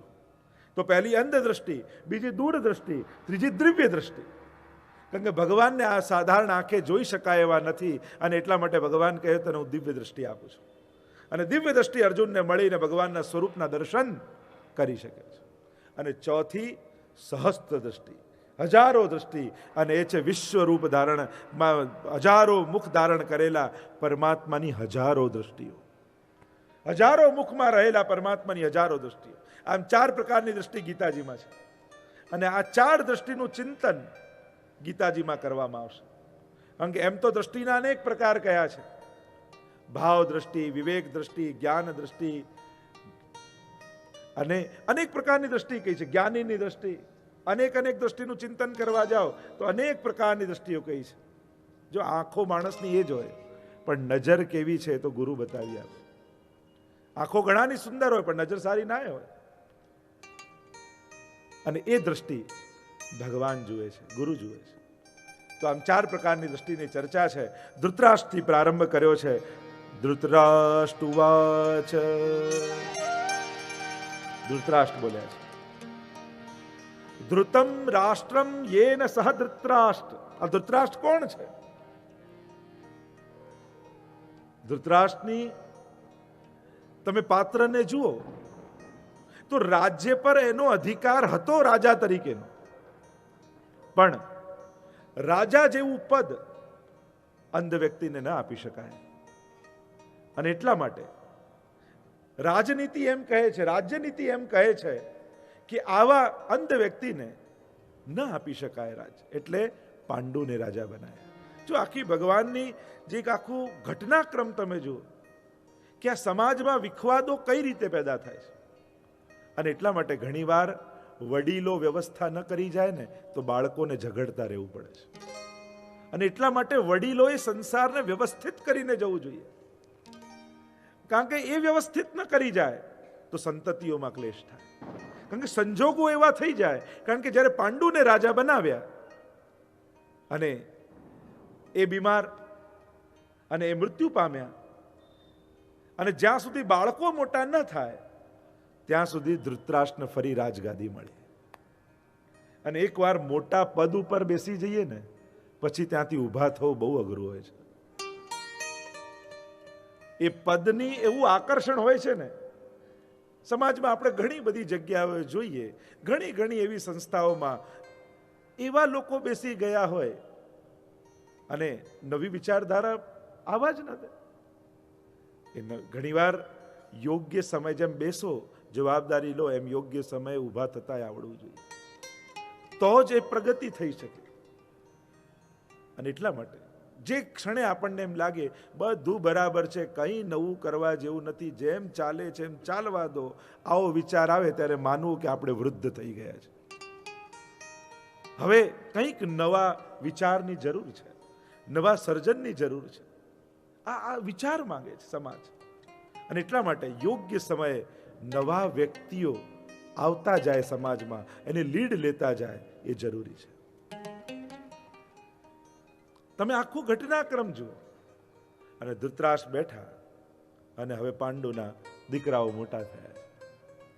હવે યોગ્ય સમય આવ્યો છે કે યુધિષ્ઠિરને ગાદી સોંપી દેવામાં આવે, પણ પોતાનો દીકરો દુર્યોધન પણ એવો જ તૈયાર છે. અનેક મોહ છે પોતાના દીકરા માટે કે ના, મારે રાજા બનવાનું હતું એટલે અધિકાર દુર્યોધનને મળવો જોઈએ, પણ પાંડુ બન્યા એટલે હવે અધિકાર લાગે છે યુધિષ્ઠિરને. ઘણીવાર સમય જ સંજોગોને એવો ગૂંચવી દેતો હોય છે ને કે માણસો એના ઉકેલ નથી કાઢી શકતા હોતા. હવે આ સંજોગો એવા છે કે એક દ્રષ્ટિએ જોવા જાઓ તો એની લાગણીઓ એક સાધારણ મનુષ્ય તરીકે બરાબર છે. ધૃતરાષ્ટ્ર કોણ? ધૃતરાષ્ટ્ર શબ્દની જ વ્યાખ્યા કરી, ધૃતમ રાષ્ટ્રમ એ રસ ધૃતરાષ્ટ્ર, જે છલ કરીને બીજાનું પડાવી લે એ ધૃતરાષ્ટ્ર છે. પોતાના અધિકાર પર હક જમાવવો ખોટો નથી, પણ બીજાના અધિકારને પડાવી લેવો એ ધર્મશાસ્ત્ર વિરુદ્ધ છે. અને ધૃતરાષ્ટ્ર શબ્દની વ્યાખ્યા જે કરી, કેવલ આંધથી આંધળો છે આંખોથી એમ નહીં, સમજથી પણ અંધ છે. ધૃતરાષ્ટ્ર કોણ? તો શાસ્ત્રો એના લક્ષણ બતાવે છે કે આ બુદ્ધિથી આંધળો કોણ, કોને માનવો. લક્ષણ બતાવ્યા ધૃતરાષ્ટ્રના. અસાધુ પુત્રાન પુષ્ણન, જે દુષ્ટ પુત્રોને પોષે એ ધૃતરાષ્ટ્ર છે. પુત્રો પાપ કરતા હોય, ખોટું કરતા હોય, એને રોકવાની જગ્યાએ એને પ્રોત્સાહન આપે તો એ ધૃતરાષ્ટ્ર વૃત્તિ છે. ખોટું થતું હોય તો મા બાપે તો કહેવું જ જોઈએ. ઘણા લોકો કે હવે તો સમય બદલાયો છે ને હવે તો ધીમે ધીમે મિત્રતાનો વ્યવહાર કરી દેવો જોઈએ, દીકરાઓ મોટા થાય એટલે મિત્ર બની જવું જોઈએ. હું તો કહું ના, યુવાનોને હું કહીશ, મિત્રો તો તમે ઘણા કરી શકશો, ઘણા મળી જશે, પણ મા બાપ તો એક જ મળ્યા છે ને એ જ રહેવાના છે. એમને મા બાપ જ રહેવા દો, એને મિત્ર બનાવવાની કોશિશ ન કરો. કારણ કે મિત્ર તો દુનિયામાં તમે ઘણા બધા કરી શકશો, ઘણા મળશે. સૌભાગ્યશાળી હોય એના ઘરમાં કોઈ ટોકનારું હોય, કોઈ કહેનારું હોય. એટલે તમારા ઘરમાં જો કોઈ કહેનારું હોય તો પોતાની જાતને નસીબવાળા માનજો કે અમને કોઈ કહેનારું છે. નહીં તો આ દુનિયામાં કોણ કોને કહે, કોણ કોની આગળ બુરો ખરાબ બને. વડીલો જે કહેવા છે, જે આપણને ભલે ખબર હોય કે આને ખોટું લાગશે છતાંય કહે, અને કહેવા પાછળ એમનો કોઈ અપમાન કરવાનો કે દ્વેષ કરવાનો ઉદ્દેશ્ય નથી હોતો, આપણું અહિત ન થઈ જાય એની ચિંતા હોય છે. દુનિયા એ કહેશે પણ એ દ્વેષ અને અપમાન કરવા માટે કહેશે. ઘરના વડીલો કહેશે તો એમાં આપણું હિત હશે. કહેવામાં ફરક હોય છે, અને સમજદાર વ્યક્તિ એ સ્વીકારવાની તૈયારી રાખવી જોઈએ. દુષ્ટ પુત્રોને પોષે. આપણે બધું જ અપાવી શકતા હોઈએ બાળકોને, છતાં અમુક વસ્તુમાં ના પાડવી, જેથી ના સાંભળવાની એમની આદત રહે. નહીં તો જીવનમાં બધું જ અપાવતા જાઓ, મોટા થાય ને એવી સંજોગ આવે કે એક વસ્તુ ન મળી, પછી આપણે સાંભળીએ આણે સુસાઇડ કરી લીધું, આણે આમ કરી લીધું, આણે આમ કરી લીધું, આ ડિપ્રેશનમાં જતો. આ બધું કેમ થાય છે? કારણ કે બધી ઈચ્છાઓ પૂરી કરતા જ ગયા. સમર્થ છો એનો અર્થ એ નથી થતો કે બધું જ સુગમ કરી દેવું, બધું જ અપાવી દેવું. થોડોક સંઘર્ષ જરૂર આપો. કોઈક વસ્તુ પામવા માટે કંઈક સંઘર્ષ પણ જરૂરી છે, એનો એક અહેસાસ સંતતિને કરાવવો જોઈએ. બધું અપાવી શકતા હોઈએ, જો એફોર્ડ કરી શકતા હોય એનો અર્થ વેસ્ટ કરી નાખવો એ નથી થતો. આપણે ઘણું બધું એફોર્ડ કરી શકતા, આપણે ઈચ્છીએ કે આ લાઇટો આખો દિવસ આખી રાત ચાલુ, આપણે કરી શકતા હોય, ઘરની બધું એફોર્ડ કરી શકતા હોય, પણ એફોર્ડ કરવાનો અર્થ એ નથી થતો કે આપણે વેસ્ટ કરવા લાગીએ, એને બગાડવું. તો કોઈ હોટલમાં રોકાયા હોય તો લાઇટ બંધ કરીને જાઓ ને. આપણને કે આપણું શું, આપણે તો પૈસા ચૂકવ્યા છે, પણ વીજળી તો બળે છે, એ લાઇટ તો જઈ રહી છે ને, ઉર્જા તો ખતમ થઈ રહી છે. તમે ગમે ત્યાં હો, એફોર્ડ કરી શકો એનો અર્થ એ જરાય નથી થતો કે વેસ્ટ કરવું. કોઈ પણ વસ્તુનો બગાડ એ તો સારો નથી જ. એટલે હંમેશા એનો યોગ્ય સદુપયોગ થાય એનો વિચાર હોવો જોઈએ. અસાધુ પુત્રાન પુષ્ણન, આ પહેલું લક્ષણ. દુર્યોધન પાપ કરે છે, ખોટું કરે છે, અને ધૃતરાષ્ટ્રનો મૌન સમર્થન એને હંમેશા મળતું રહે છે. એને એમ થાય કે કોઈ સાથ આપે ના આપે, મારા પિતા મારી જોડે છે અને એ મારો પક્ષ લેશે જ. અને ઘણી વાર ધૃતરાષ્ટ્રે કોશિશ કરી છે સાથ આપવાની, પ્રોત્સાહન આપવાની, એના પાપને સમર્થન આપવાની. આ દુર્યોધનો એમને પેદા નથી થતા, એને પ્રોત્સાહન આપનારા ઘણા હોય છે. અને ત્યારે થઈને આવા દુર્યોધનને દુશાસન થાય, જે ચીર ખેંચવા તત્પર થઈ જાય, સાહસ કરી લે આવું. કારણ કે એને ખબર છે કે મને પ્રોત્સાહન નહીં તો વિરોધ કરનારું તો કોઈ જ નહીં હોય. વિરોધ ઘણી વસ્તુનો ન કરવો એ પણ સમર્થન કહ્યું છે શાસ્ત્રોએ. મૌનમ સ્વીકૃતિમ લક્ષણમ. અને એટલા માટે આ પહેલું લક્ષણ ધૃતરાષ્ટ્રનું. બીજું લક્ષણ આપ્યું કુટુંબિન સપીડયન. જે કુટુંબીઓને પીડા આપે એ પણ ધૃતરાષ્ટ્ર વૃત્તિ છે. આપણી તકલીફ એ અજાણ્યા જોડે બહુ સારા હોઈએ, તકલીફ સગાઓ જોડે જ હોય છે. સગા હોય છે વાલા નથી હોતા, વાલા હોય સગા નથી હોતા. સગા અને વાલામાં ફરક એટલો, જે આવે ને ટેન્શન થઈ જાય, આમને સાચવીશું કેમ, આ સગા. અને જે આવે અને એમ થાય કે હવે બધું સચવાઈ જશે, એ વાલા. હા, પણ એવું નથી કે સગાએ વાલા હોઈ શકે, વાલાએ સગા હોઈ શકે, પણ જે કુટુંબીઓને પીડે એ ધૃતરાષ્ટ્ર વૃત્તિ છે. કોશિશ કરો, આપણા પ્રાચીન સમય, જૂના સમયમાં તો એક વ્યક્તિ આખા કુટુંબને આગળ લઈ જતો. लिहाज आंखों का रिश्तों का डर नहीं रहता, लिहाज आंखों का रिश्तों का डर नहीं रहता जब एक शख्स के हाथ में घर नहीं रहता. ઘરમાં કોઈ એક એવું ખીટી જેવું હોવું જોઈએ જેનાથી બધાની ડોર બંધાયેલી હોય, પણ એક ખીટી જ્યારે નીકળી જાય ત્યારે બધું જ વિખરાયેલું લાગે. અને એવો એક વ્યક્તિ એક હો જેને કારણે બધું ડિસિપ્લિનમાં ચાલતું હોય, બધું જ વ્યવસ્થિત ચાલતું, જે ઘરમાં આવે ને બધું વ્યવસ્થિત ગોઠવાઈ જાય. આવ્યા બાપુજી, આવે બધું ઠેકાણે કરી દો, બધું વ્યવસ્થિત કરી દો. કદાચ એ સમયે અણગમો લોકોને હોય, પણ એ ભૂલી જાય છે આ તમારું બંધન નથી, આ તમારું સંકલન છે. આને કારણે આખું ઘર સંકલિત છે, કારણ કે એને કારણે આખું ઘર જોડાયેલું છે. બંધન અને સંબંધમાં જ ફરક છે. જેની જોડે જોડાવાથી રૂંધાઈ જવાય એ બંધન, અને જેની જોડે સંકળાવાથી પ્રેમનો વિકાસ થાય સંબંધ. એ કુમળી વેળને લાકડી રોપીને બાંધીએ એનું બંધન નથી, પણ એ વેળનો સંબંધ છે, કારણ કે લાકડીના ટેકે એનો વિકાસ થવાનો છે. આ ફરક બંધન અને સંબંધમાં છે. આજે લોકો સમાજમાં બંધન અને સંબંધનો ફરક નથી સમજતા. કોઈને એમ થાય બંધાઈ જઈશું, બંધાઈ. પશ્ચિમ આજે અમેરિકા જોવા જાવ તો કોઈ લગ્ન કરવા તૈયાર નથી થતું, મારે બંધાવું નથી. પણ એ ભૂલી જાય કે એનું બંધન નથી, એનો સંબંધ છે, એનાથી એનો વિકાસ થવાનો છે. તો કુટુંબીઓને પીડે એ ધૃતરાષ્ટ્ર વૃત્તિ છે. બધાને સાથે લઈને આગળ જવાની વૃત્તિ હોવી જોઈએ. ત્રીજું લક્ષણ કયું? અધર્મમેવ ધર્મ મન્યમાનઃ. અધર્મને જ જે ધર્મ માને એ ધૃતરાષ્ટ્ર વૃત્તિ છે.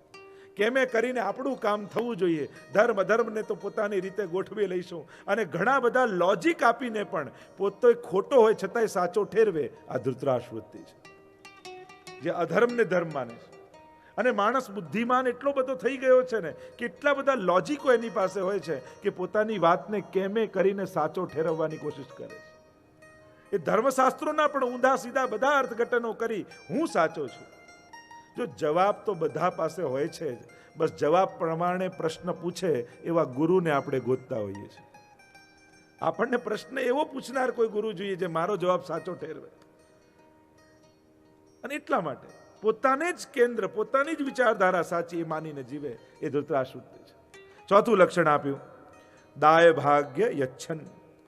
જે ભાગીઓનો ભાગ પડાવી લે એ પણ ધૃતરાષ્ટ્ર છે. ભાગલામાં આવવાનું હતું, યોગ્ય ભાગ જેનો જેનો જે અધિકાર હોય આપી દે એ શ્રેષ્ઠ વસ્તુ છે.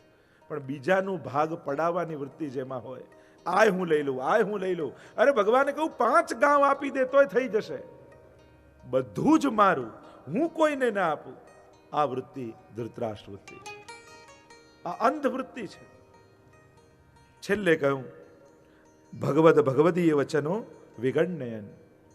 જે ભગવાન અને ભગવદીના વચનોની વિગણના કરે, અવગણના કરે એ પણ ધૃતરાષ્ટ્ર. કારણ કે પોતાની સમજ કામ ન કરતી હોય ને તો કોઈ મહાપુરુષના વિચાર પ્રમાણે ચાલુ, પણ જ્યારે કોઈ મહાપુરુષ ઉપર પણ શંકા કરી અને એના વચનોને પણ ઉથાપીએ, પછી દુનિયામાં કોઈ બચાવનારું રહેતું નથી. છેલ્લે કોઈ ગુરુનો આશ્રય જીવનમાં રહે, કોઈ ભગવાનના વચનોનો આશ્રય રહે, પણ જેને એના પર ભરોસો નથી, પછી દુનિયામાં એને કોઈ બચાવી શકતું નથી. આ ધૃતરાષ્ટ્ર વૃત્તિ છે.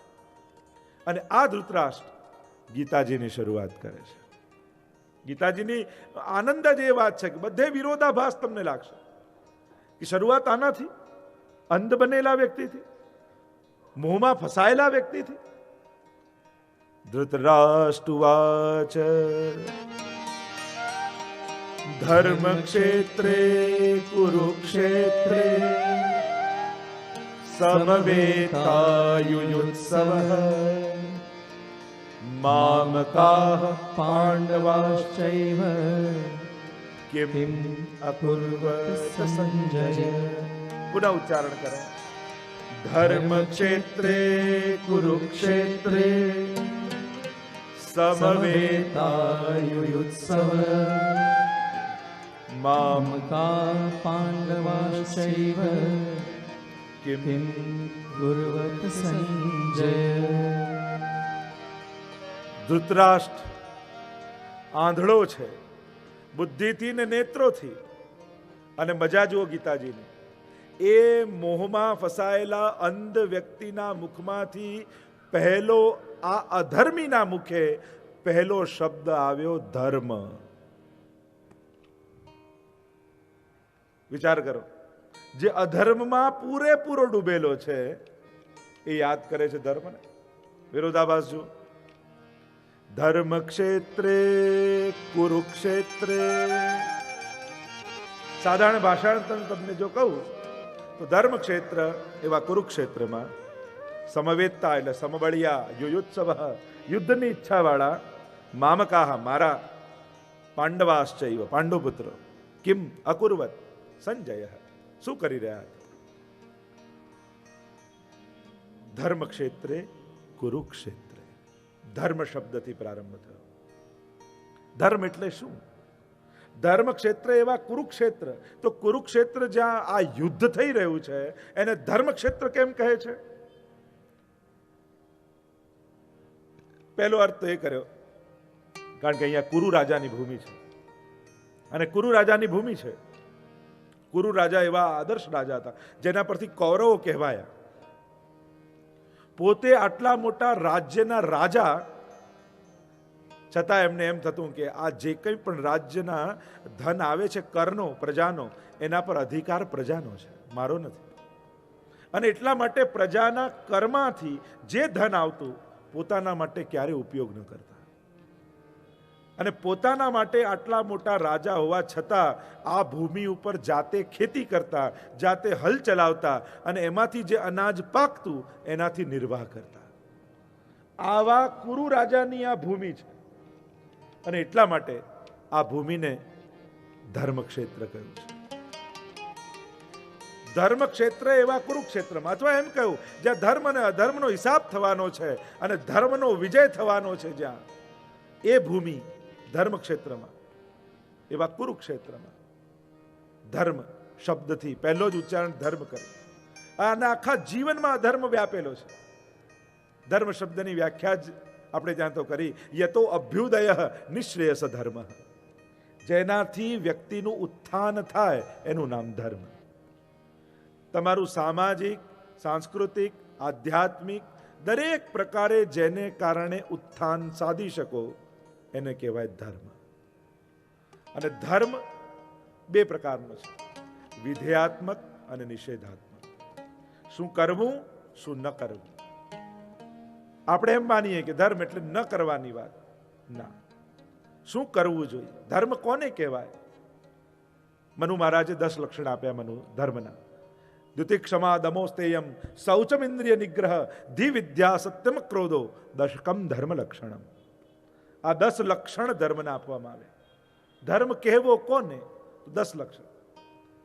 અને ધર્મ બધા ધર્મો માટે સરખો છે. કારણ કે આ બધા જ ધર્મો આ જ મૂળ સિદ્ધાંત ઉપર છે. પણ જ્યારે અધ્યાત્મની વાત આવે તો જેનો જેવો અધિકાર એ પ્રમાણેની સાધના આવે. બાકી આ ધર્મ દ્યુતિ, ક્ષમા, દમઃ, અસ્તેયમ ચોરી ન કરવી, શૌચમ પવિત્રતા, ધિ વિદ્યા સત્યમ અક્રોધ, આ 10 લક્ષણ ધર્મના આપ્યા. અને ધર્મ ન કરો તો પાપ, કરો તો કોઈ પુણ્ય નહીં. આ તો કેવું છે કે લાયસન્સ લઈને કાર ચલાવવા જેવું છે. તમે લાયસન્સ લઈને કાર ચલાવતા અને કોઈ ટ્રાફિક પોલીસ વાળો પકડે કે લાયસન્સ ક્યાં, અને બતાવો. લાયસન્સ જોઈને ખુશ થઈ જાય છે, વાવા થઈ, લાયસન્સ લાવતા હાર પહેરાવું, માળા પહેરાવું, તિલક કરું, ખુશ થાય છે. ના. કાર ચલાવી હોય તો લાયસન્સ હોવું જ જોઈએ, પણ નથી તો ફાઇન કરે છે, તો દંડ કરે છે. આને કહેવાય ધર્મ. માણસ છો તો આ બધા લક્ષણ તમારી અંદર હોવા જ જોઈએ. એક વસ્તુ યાદ રાખો, તમે સારા બનીને કોઈ સમાજ પર ઉપકાર કરતા નથી. તમે માણસ છો તો તમારે આવું હોવું જ જોઈએ. તમે ચોરી નથી કરતા, તમે સાચું બોલો છો, તમે દયા રાખો છો, તમે કરુણા, તો આ બધું કરીને કોઈના પર ઉપકાર તમે નથી કરતા. આ તમારું નિજ કર્તવ્ય જ છે. માણસ છો તો આવા હોવું જ જોઈએ, પણ નથી તો અપરાધ કરી રહ્યા છો. અને એટલા માટે ઘણા લોકો કે હું સાચું બોલું તોય લોકો આમ કરે, હું દયા રાખું તોય લોકો. તો તમે દયા રાખો કે સાચું બોલો, એના પરથી તમારો સમાજ ઉપર કોઈ ઉપકાર નથી. તમે માણસ છો તો તમારે આવું હોવું જ જોઈએ. આ તમારું નિજ કરતા, આ તમારી આઈડેન્ટિટી, આ તમારું સહજ સ્વભાવ છે. માણસ તરીકે આ તમારી અંદર હોવું જ જોઈએ. નથી તો દોષ કરી રહ્યા છો. 10 લક્ષણ ધર્મના આપે. આ ધર્મને સમજાવતા અનેક વિવિધ વ્યાખ્યાઓ આપણા શાસ્ત્રોમાં આપી છે. એટલે અહીંયા કહ્યું ધર્મ ક્ષેત્ર. આવા ધર્મ ક્ષેત્ર એવા કુરુક્ષેત્રમાં 2 વાર ક્ષેત્ર આવ્યું. એક અર્થ એમ કર્યો આચાર્ય કે ક્ષેત્રે ધર્મ કુરુ. ધર્મક્ષેત્ર કુરુક્ષેત્ર એટલે કે સ્થાને ધર્મ કરો. યા એક અર્થ એમ કર્યો ક્ષેત્ર. ગીતાજીમાં તો કહ્યું ઇદમ શરીર ક્ષેત્રિત્ય વિધીયત. આ શરીર પણ છે ને ક્ષેત્ર છે. અને કેવું ક્ષેત્ર છે? કુરુક્ષેત્ર. આને કંઈ કર્યા વગર નથી ચાલતું, કંઈક કરવું જોઈએ. આપણે ત્યાં તો દરેક વસ્તુને કર્મ કહી છે. હું કંઈ નથી કરતો, આ બેઠો તો આ બેસવું પણ કર્મ છે. હું કંઈ નથી કરવાનો તો નથી કરવાનું એ પણ એક કર્મ છે. અને એવું છે આ કુરુક્ષેત્ર. એ આપણું શરીર, એ આપણો દેહ. 3 શક્તિ માણસને ભગવાને આપી: જાણવાની, સમજવાની, માણવાની અને કરવાની. આ 3 શક્તિ લઈને માણસ પેદા થયો છે. એ કંઈક જાણવા માંગે છે, એ માણવા માંગે છે, એ કરવા માંગે છે. તો આ કરવાની શક્તિ, કંઈ કર્યા વગર તમે રહી શકવાના નથી. અને એટલે અત્યારે માણસ તકલીફ છે ને, એકલા ગમે ને બીજા જોડે ફાવે નહીં. એકલા તો બહુ એકલું લાગે છે, એકલા તો ગમતું નથી. જ્યાં બીજું આવે ત્યાં ઝઘડો થઈ જાય. આ ક્યાં આવ્યો? હું તો એવું જ કહું, આપણા જેવો બીજો માણસ આપણને મળે તો એની કંપની આપણને ગમે. આપણા જેવો જ બીજો મળી જાય તો એની જોડે ઝઘડી લઈએ. તો માણસની તો તકલીફ જ આ છે. આ કુરુક્ષેત્ર છે.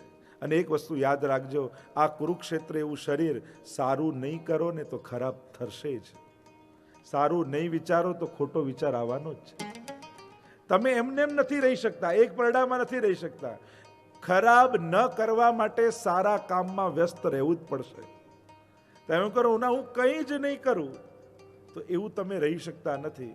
તમે આ સારું કરો છો યા ખરાબ કરો છો, યા સારું વિચારો છો યા ખરાબ વિચારો છો. અને એટલા માટે સારું નહીં વિચારો તો ખોટો વિચાર આવવાનો જ છે. અને એટલા માટે સદવિચારમાં માણસે વ્યસ્ત રહેવું, નહીં તો આ કલયુગ એવો છે ને, ખરાબ વિચારોથી આપણો જીવનને બરબાદ કરી દેશે. સદવિચારોમાં પોતાની જાતને સતત વ્યસ્ત રાખો. તો આ કુરુક્ષેત્ર છે જે કંઈક કરવા માંગે છે. અને એવા કુરુક્ષેત્રમાં આ કુરુક્ષેત્રને ધર્મક્ષેત્ર બનાવવાનું છે, કે જ્યાં ધર્મના બધા લક્ષણો આવે. તો ધર્મક્ષેત્રે કુરુક્ષેત્રે સમવેતતા, સમબળિયાઓ. ક્યાંય કોઈથી કોઈ કમજોર નથી. એકબીજાને મારવા, એકબીજાને પરાસ્ત કરવા માટે બધા સમબળિયાઓ સામસામે છે. એકબીજાનો કાટ સામસામે છે. આની સામે આને લડાવીશું, આની સામે આને લડાવીશું, આની સામે આને લડાવીશું. સામસામે ઊભા છે. કેવા છે? મુમુક્ષુઓ નથી, યુયુત્સવ છે, યુદ્ધની ઈચ્છાવાળા છે. અને આજનો માણસ યુયુત્સવ થયો છે, કોમ્પિટિશન વાળો થયો. જો આ 2 આવશે ને જીવનમાં તો ઉદ્વેગ આવવાનું. એક કમ્પેરિઝન અને બીજું કોમ્પિટિશન. કોઈને પણ દુઃખી કરવો હોય ને તો એને કોઈની જોડે કમ્પેરિઝનમાં મૂકી દો. તું સુખી તો થયો પણ પેલા જેવો નથી થયો, એટલે એનું શરૂ. પછી એનું લક્ષ્ય દુનિયામાં એના કરતા ઘણા મોટા હશે, પણ એનું એમ પછી એ જ થઈ જશે. એનાથી વધારે વિચારી નહીં શકે. એટલે જ ભગવાન કર્મણ્ય એવા અધિકાર માં ફલેશુ કદાચન, ફળની આશાએ ફળ પર દ્રષ્ટિ ના રાખીશ કેમ કહે છે? કારણ કે પછી તું તારું નાનું લક્ષ્ય નક્કી કરી લઈશ. એનાથી આગળ ઘણું બધું હશે પણ તું એ જોઈ જ નહીં શકે. કારણ કે તે ફળ વિચારી લીધું એટલે કર્મનું પણ લિમિટેશન તે વિચારી લીધું કે આટલું જ કામ કરવાનું છે, આટલું મેળવવું છે તો આટલામાં મળી જશે. એટલે ફળને નક્કી કરી લેવાથી તમે કર્મને બાંધી લો છો. એટલે ભગવાન કે કર્મમાં તું સ્વતંત્ર, ફળમાં પરાધીન, ફળની આશા રાખ્યા વગરનું કર્મ. એની જેમ આગળ ચર્ચા કરીશું. એનું મૂળ કારણ એ કે ફળ નક્કી કર્યું એટલે કર્મ બાંધી લીધું તમે. પછી એનાથી વધારે મહેનત, આટલી મહેનતમાં આટલું મળી જાય છે ધાર્યું છે, પછી વધારે કામ કરવાની શું જરૂર છે? પછી પોતાની જાતને રોકી લેશે. તો યુયુત્સવ, આજે દરેક સમાજ આજે જુઓ તો યુયુત્સવ બન્યો છે. બધામાં કોમ્પિટિશન. સારું ગાય છે, કોમ્પિટિશન કરાવો. સારું ચિત્ર છે, કોમ્પિટિશન કરાવો. માણસ શ્રેષ્ઠ છે એ નક્કી કેમ થાય? કે કોમ્પિટિશનમાં જે પહેલો આવે એ સારો. દરેક વસ્તુ સ્પર્ધાત્મક બની ગઈ, અને સ્પર્ધાત્મક બની એટલે કલાઓએ પણ એનો આનંદ ગુમાવી દીધો. કોમ્પિટિશનને કારણે ક્વોલિટી સુધરે પણ એનો આનંદ જતો રહે. ગાવાનો, ચિત્રનો, સંગીતનો, આ બધાની કોમ્પિટિશન મૂકવાથી શું થયું? ક્વોલિટી બહુ સુધરી કે લોકો સારું ગાતા થયા, સારું શીખતા થયા. પણ બધાને સ્ટેજ પર જઈને એ જ ટેન્શન કે આને હરાઈશ કે નહીં. પછી એ ગાવાનો, ચિતરવાનો, લખવાનો, એ બધાનો આનંદ જતો રહ્યો. હવે તો જીતવાની વૃત્તિ રહી ગઈ, અને કેવલ જીતવાની વૃત્તિ એ ઉદ્વેગ સિવાય બીજું કઈ નથી આવતું. અને એટલા માટે આ યુયુત્સવ સમાજ થયો છે. યુદ્ધની ઈચ્છા વાળો, જીતવાની ઈચ્છા વાળો, બીજાને હરાવવાની ઈચ્છા વાળો, આવા યુયુત્સુ બની ગયા છે. અને યુયુત્સુમાંથી ભગવાન મુમુક્ષુ બનાવવાનો પ્રયાસ કરે એ જ ભગવદ્ ગીતા છે. યુયુત્સવ મામકાહ પાંડવાશ્ચૈવ કિમ અકુર્વત સંજય. અને ધૃતરાષ્ટ્રનો મોહ અહીંયા છલકે છે. મારા અને પાંડુ પુત્રો શું કરે છે? હવે શું પાંડવોના દીકરા એના નથી?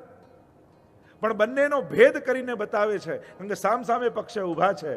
એટલે મામકાહ અને પાંડવા અને પાંડુ પુત્રો શું કરી રહ્યા? ત્યાં જ મોહ પ્રગટ થઈ ગયો. ધૃતરાષ્ટ્રની વૃત્તિ મનમાં જે ચાલતું હોય ને બહાર આવ્યા વગર રહે જ નહીં. ઘણા લોકો એમ કે મારે મનમાં નતું, બોલાઈ ગયું. અરે મનમાં હતું એટલે જ બોલાયું. મનમાં ન હોય તો ક્યારેય બોલાય નહીં. એટલે ઘણી વાર આપણે બોલ્યા પછી ચોખવટ કરવા જઈએ, સોરી મારા મનમાં નતું પણ બોલાઈ ગયું. અરે મનમાં ચાલતું હતું એટલે જ નીકળી ગયું. કારણ કે મનમાં હોય એ જ પ્રગટ થાય. કોઈ એમ કહેતું હોય કે મનમાં નતું ને બોલાયું, તે વાત જ ખોટી છે. અને એટલા માટે ધૃતરાષ્ટ્રના મનમાં જે હતું, આ કલયુગમાં એ છે ને કે માણસ ગમે તેટલો ઢાંકવાની કોશિશ કરે પણ છતો થયા વગર રહે નહીં. કંઈ ને કંઈ એની વૃત્તિ, વિચાર, વાણી દ્વારા એની મનોવૃત્તિઓ પ્રગટ થઈ જ જાય માણસ. એટલે ઘણા લોકો એમ મને કોઈ સમજી શકતું નથી, મને આમ થતું નથી, મને કોઈ જાણી શકતા નથી. એ બધા પ્રોબ્લેમ એના જ છે, લોકોના નથી. એમ સમજે કે લોકોની દ્રષ્ટિ બગડી છે કે મને સમજી નથી શકતા. અરે તું આવો ગૂંચવાયેલો કેમ છે કે લોકો સમજી ના શકે? આપણે સીધા કેમ નથી? કેમ ન સમજાય માણસ? જે માણસને પોતાના વિશે બહુ ચોખવટ કરવી પડતી હોય ને, એને સમજી લેવું કે એની અંદર કંઈક પ્રોબ્લેમ છે. નહીં તો આપણા માટે આપણે આટલી બધી ચોખવટ કેમ કરવી પડે? પોતાને સમજાવવા માટે સમાજમાં આપણે બહુ આપણી ચોખવટ કરવી પડતી હોય કે મને લોકો ખોટા સમજે છે, આમ નથી સમજતા, સમજી નથી શકતા. તો સમજી લેવું કે ખરેખર આપણામાં કંઈક પ્રોબ્લેમ છે. નહીં તો આવું થાય જ નહીં. સમાજ તો વ્યક્તિઓને જાણી જ લેતો હોય છે. તો ધર્મ ક્ષેત્રે કુરુક્ષેત્રે સમવેતા યુત્સવ મામકાહ પાંડવાશ્ચૈવ કિમ અકુર્વત સંજય. શું કરી રહ્યા હતા? અત્યારે શ્લોકનો બહુ વિસ્તાર નથી કરતો કારણ કે અડધો રહી જશે વાત. એટલે આજે સમય પણ થવા આવ્યો છે. રોજ આપણો સમય 3:30 થી 6:30 રહેશે. એટલે શાર્પ જો 3:30 આવી જશો તો આપણે સ્ટાર્ટ કરી દઈશું, અને 6:30 સુધી આપણો સમય રહેશે. રોજ અલગ અલગ વચનામૃત. આજ તો પહેલો દિવસ છે, કાલથી બધા આચાર્યોના વચનામૃત આદિનો આનંદ આપણે મળીને કરીશું. બોલો ગોવર્ધન નાથ કી જય, વલ્લભાધીશ કી જય, શ્યામ સુંદર શ્રી યમને મહારાણી કી જય, ગીતા મૈયા કી જય.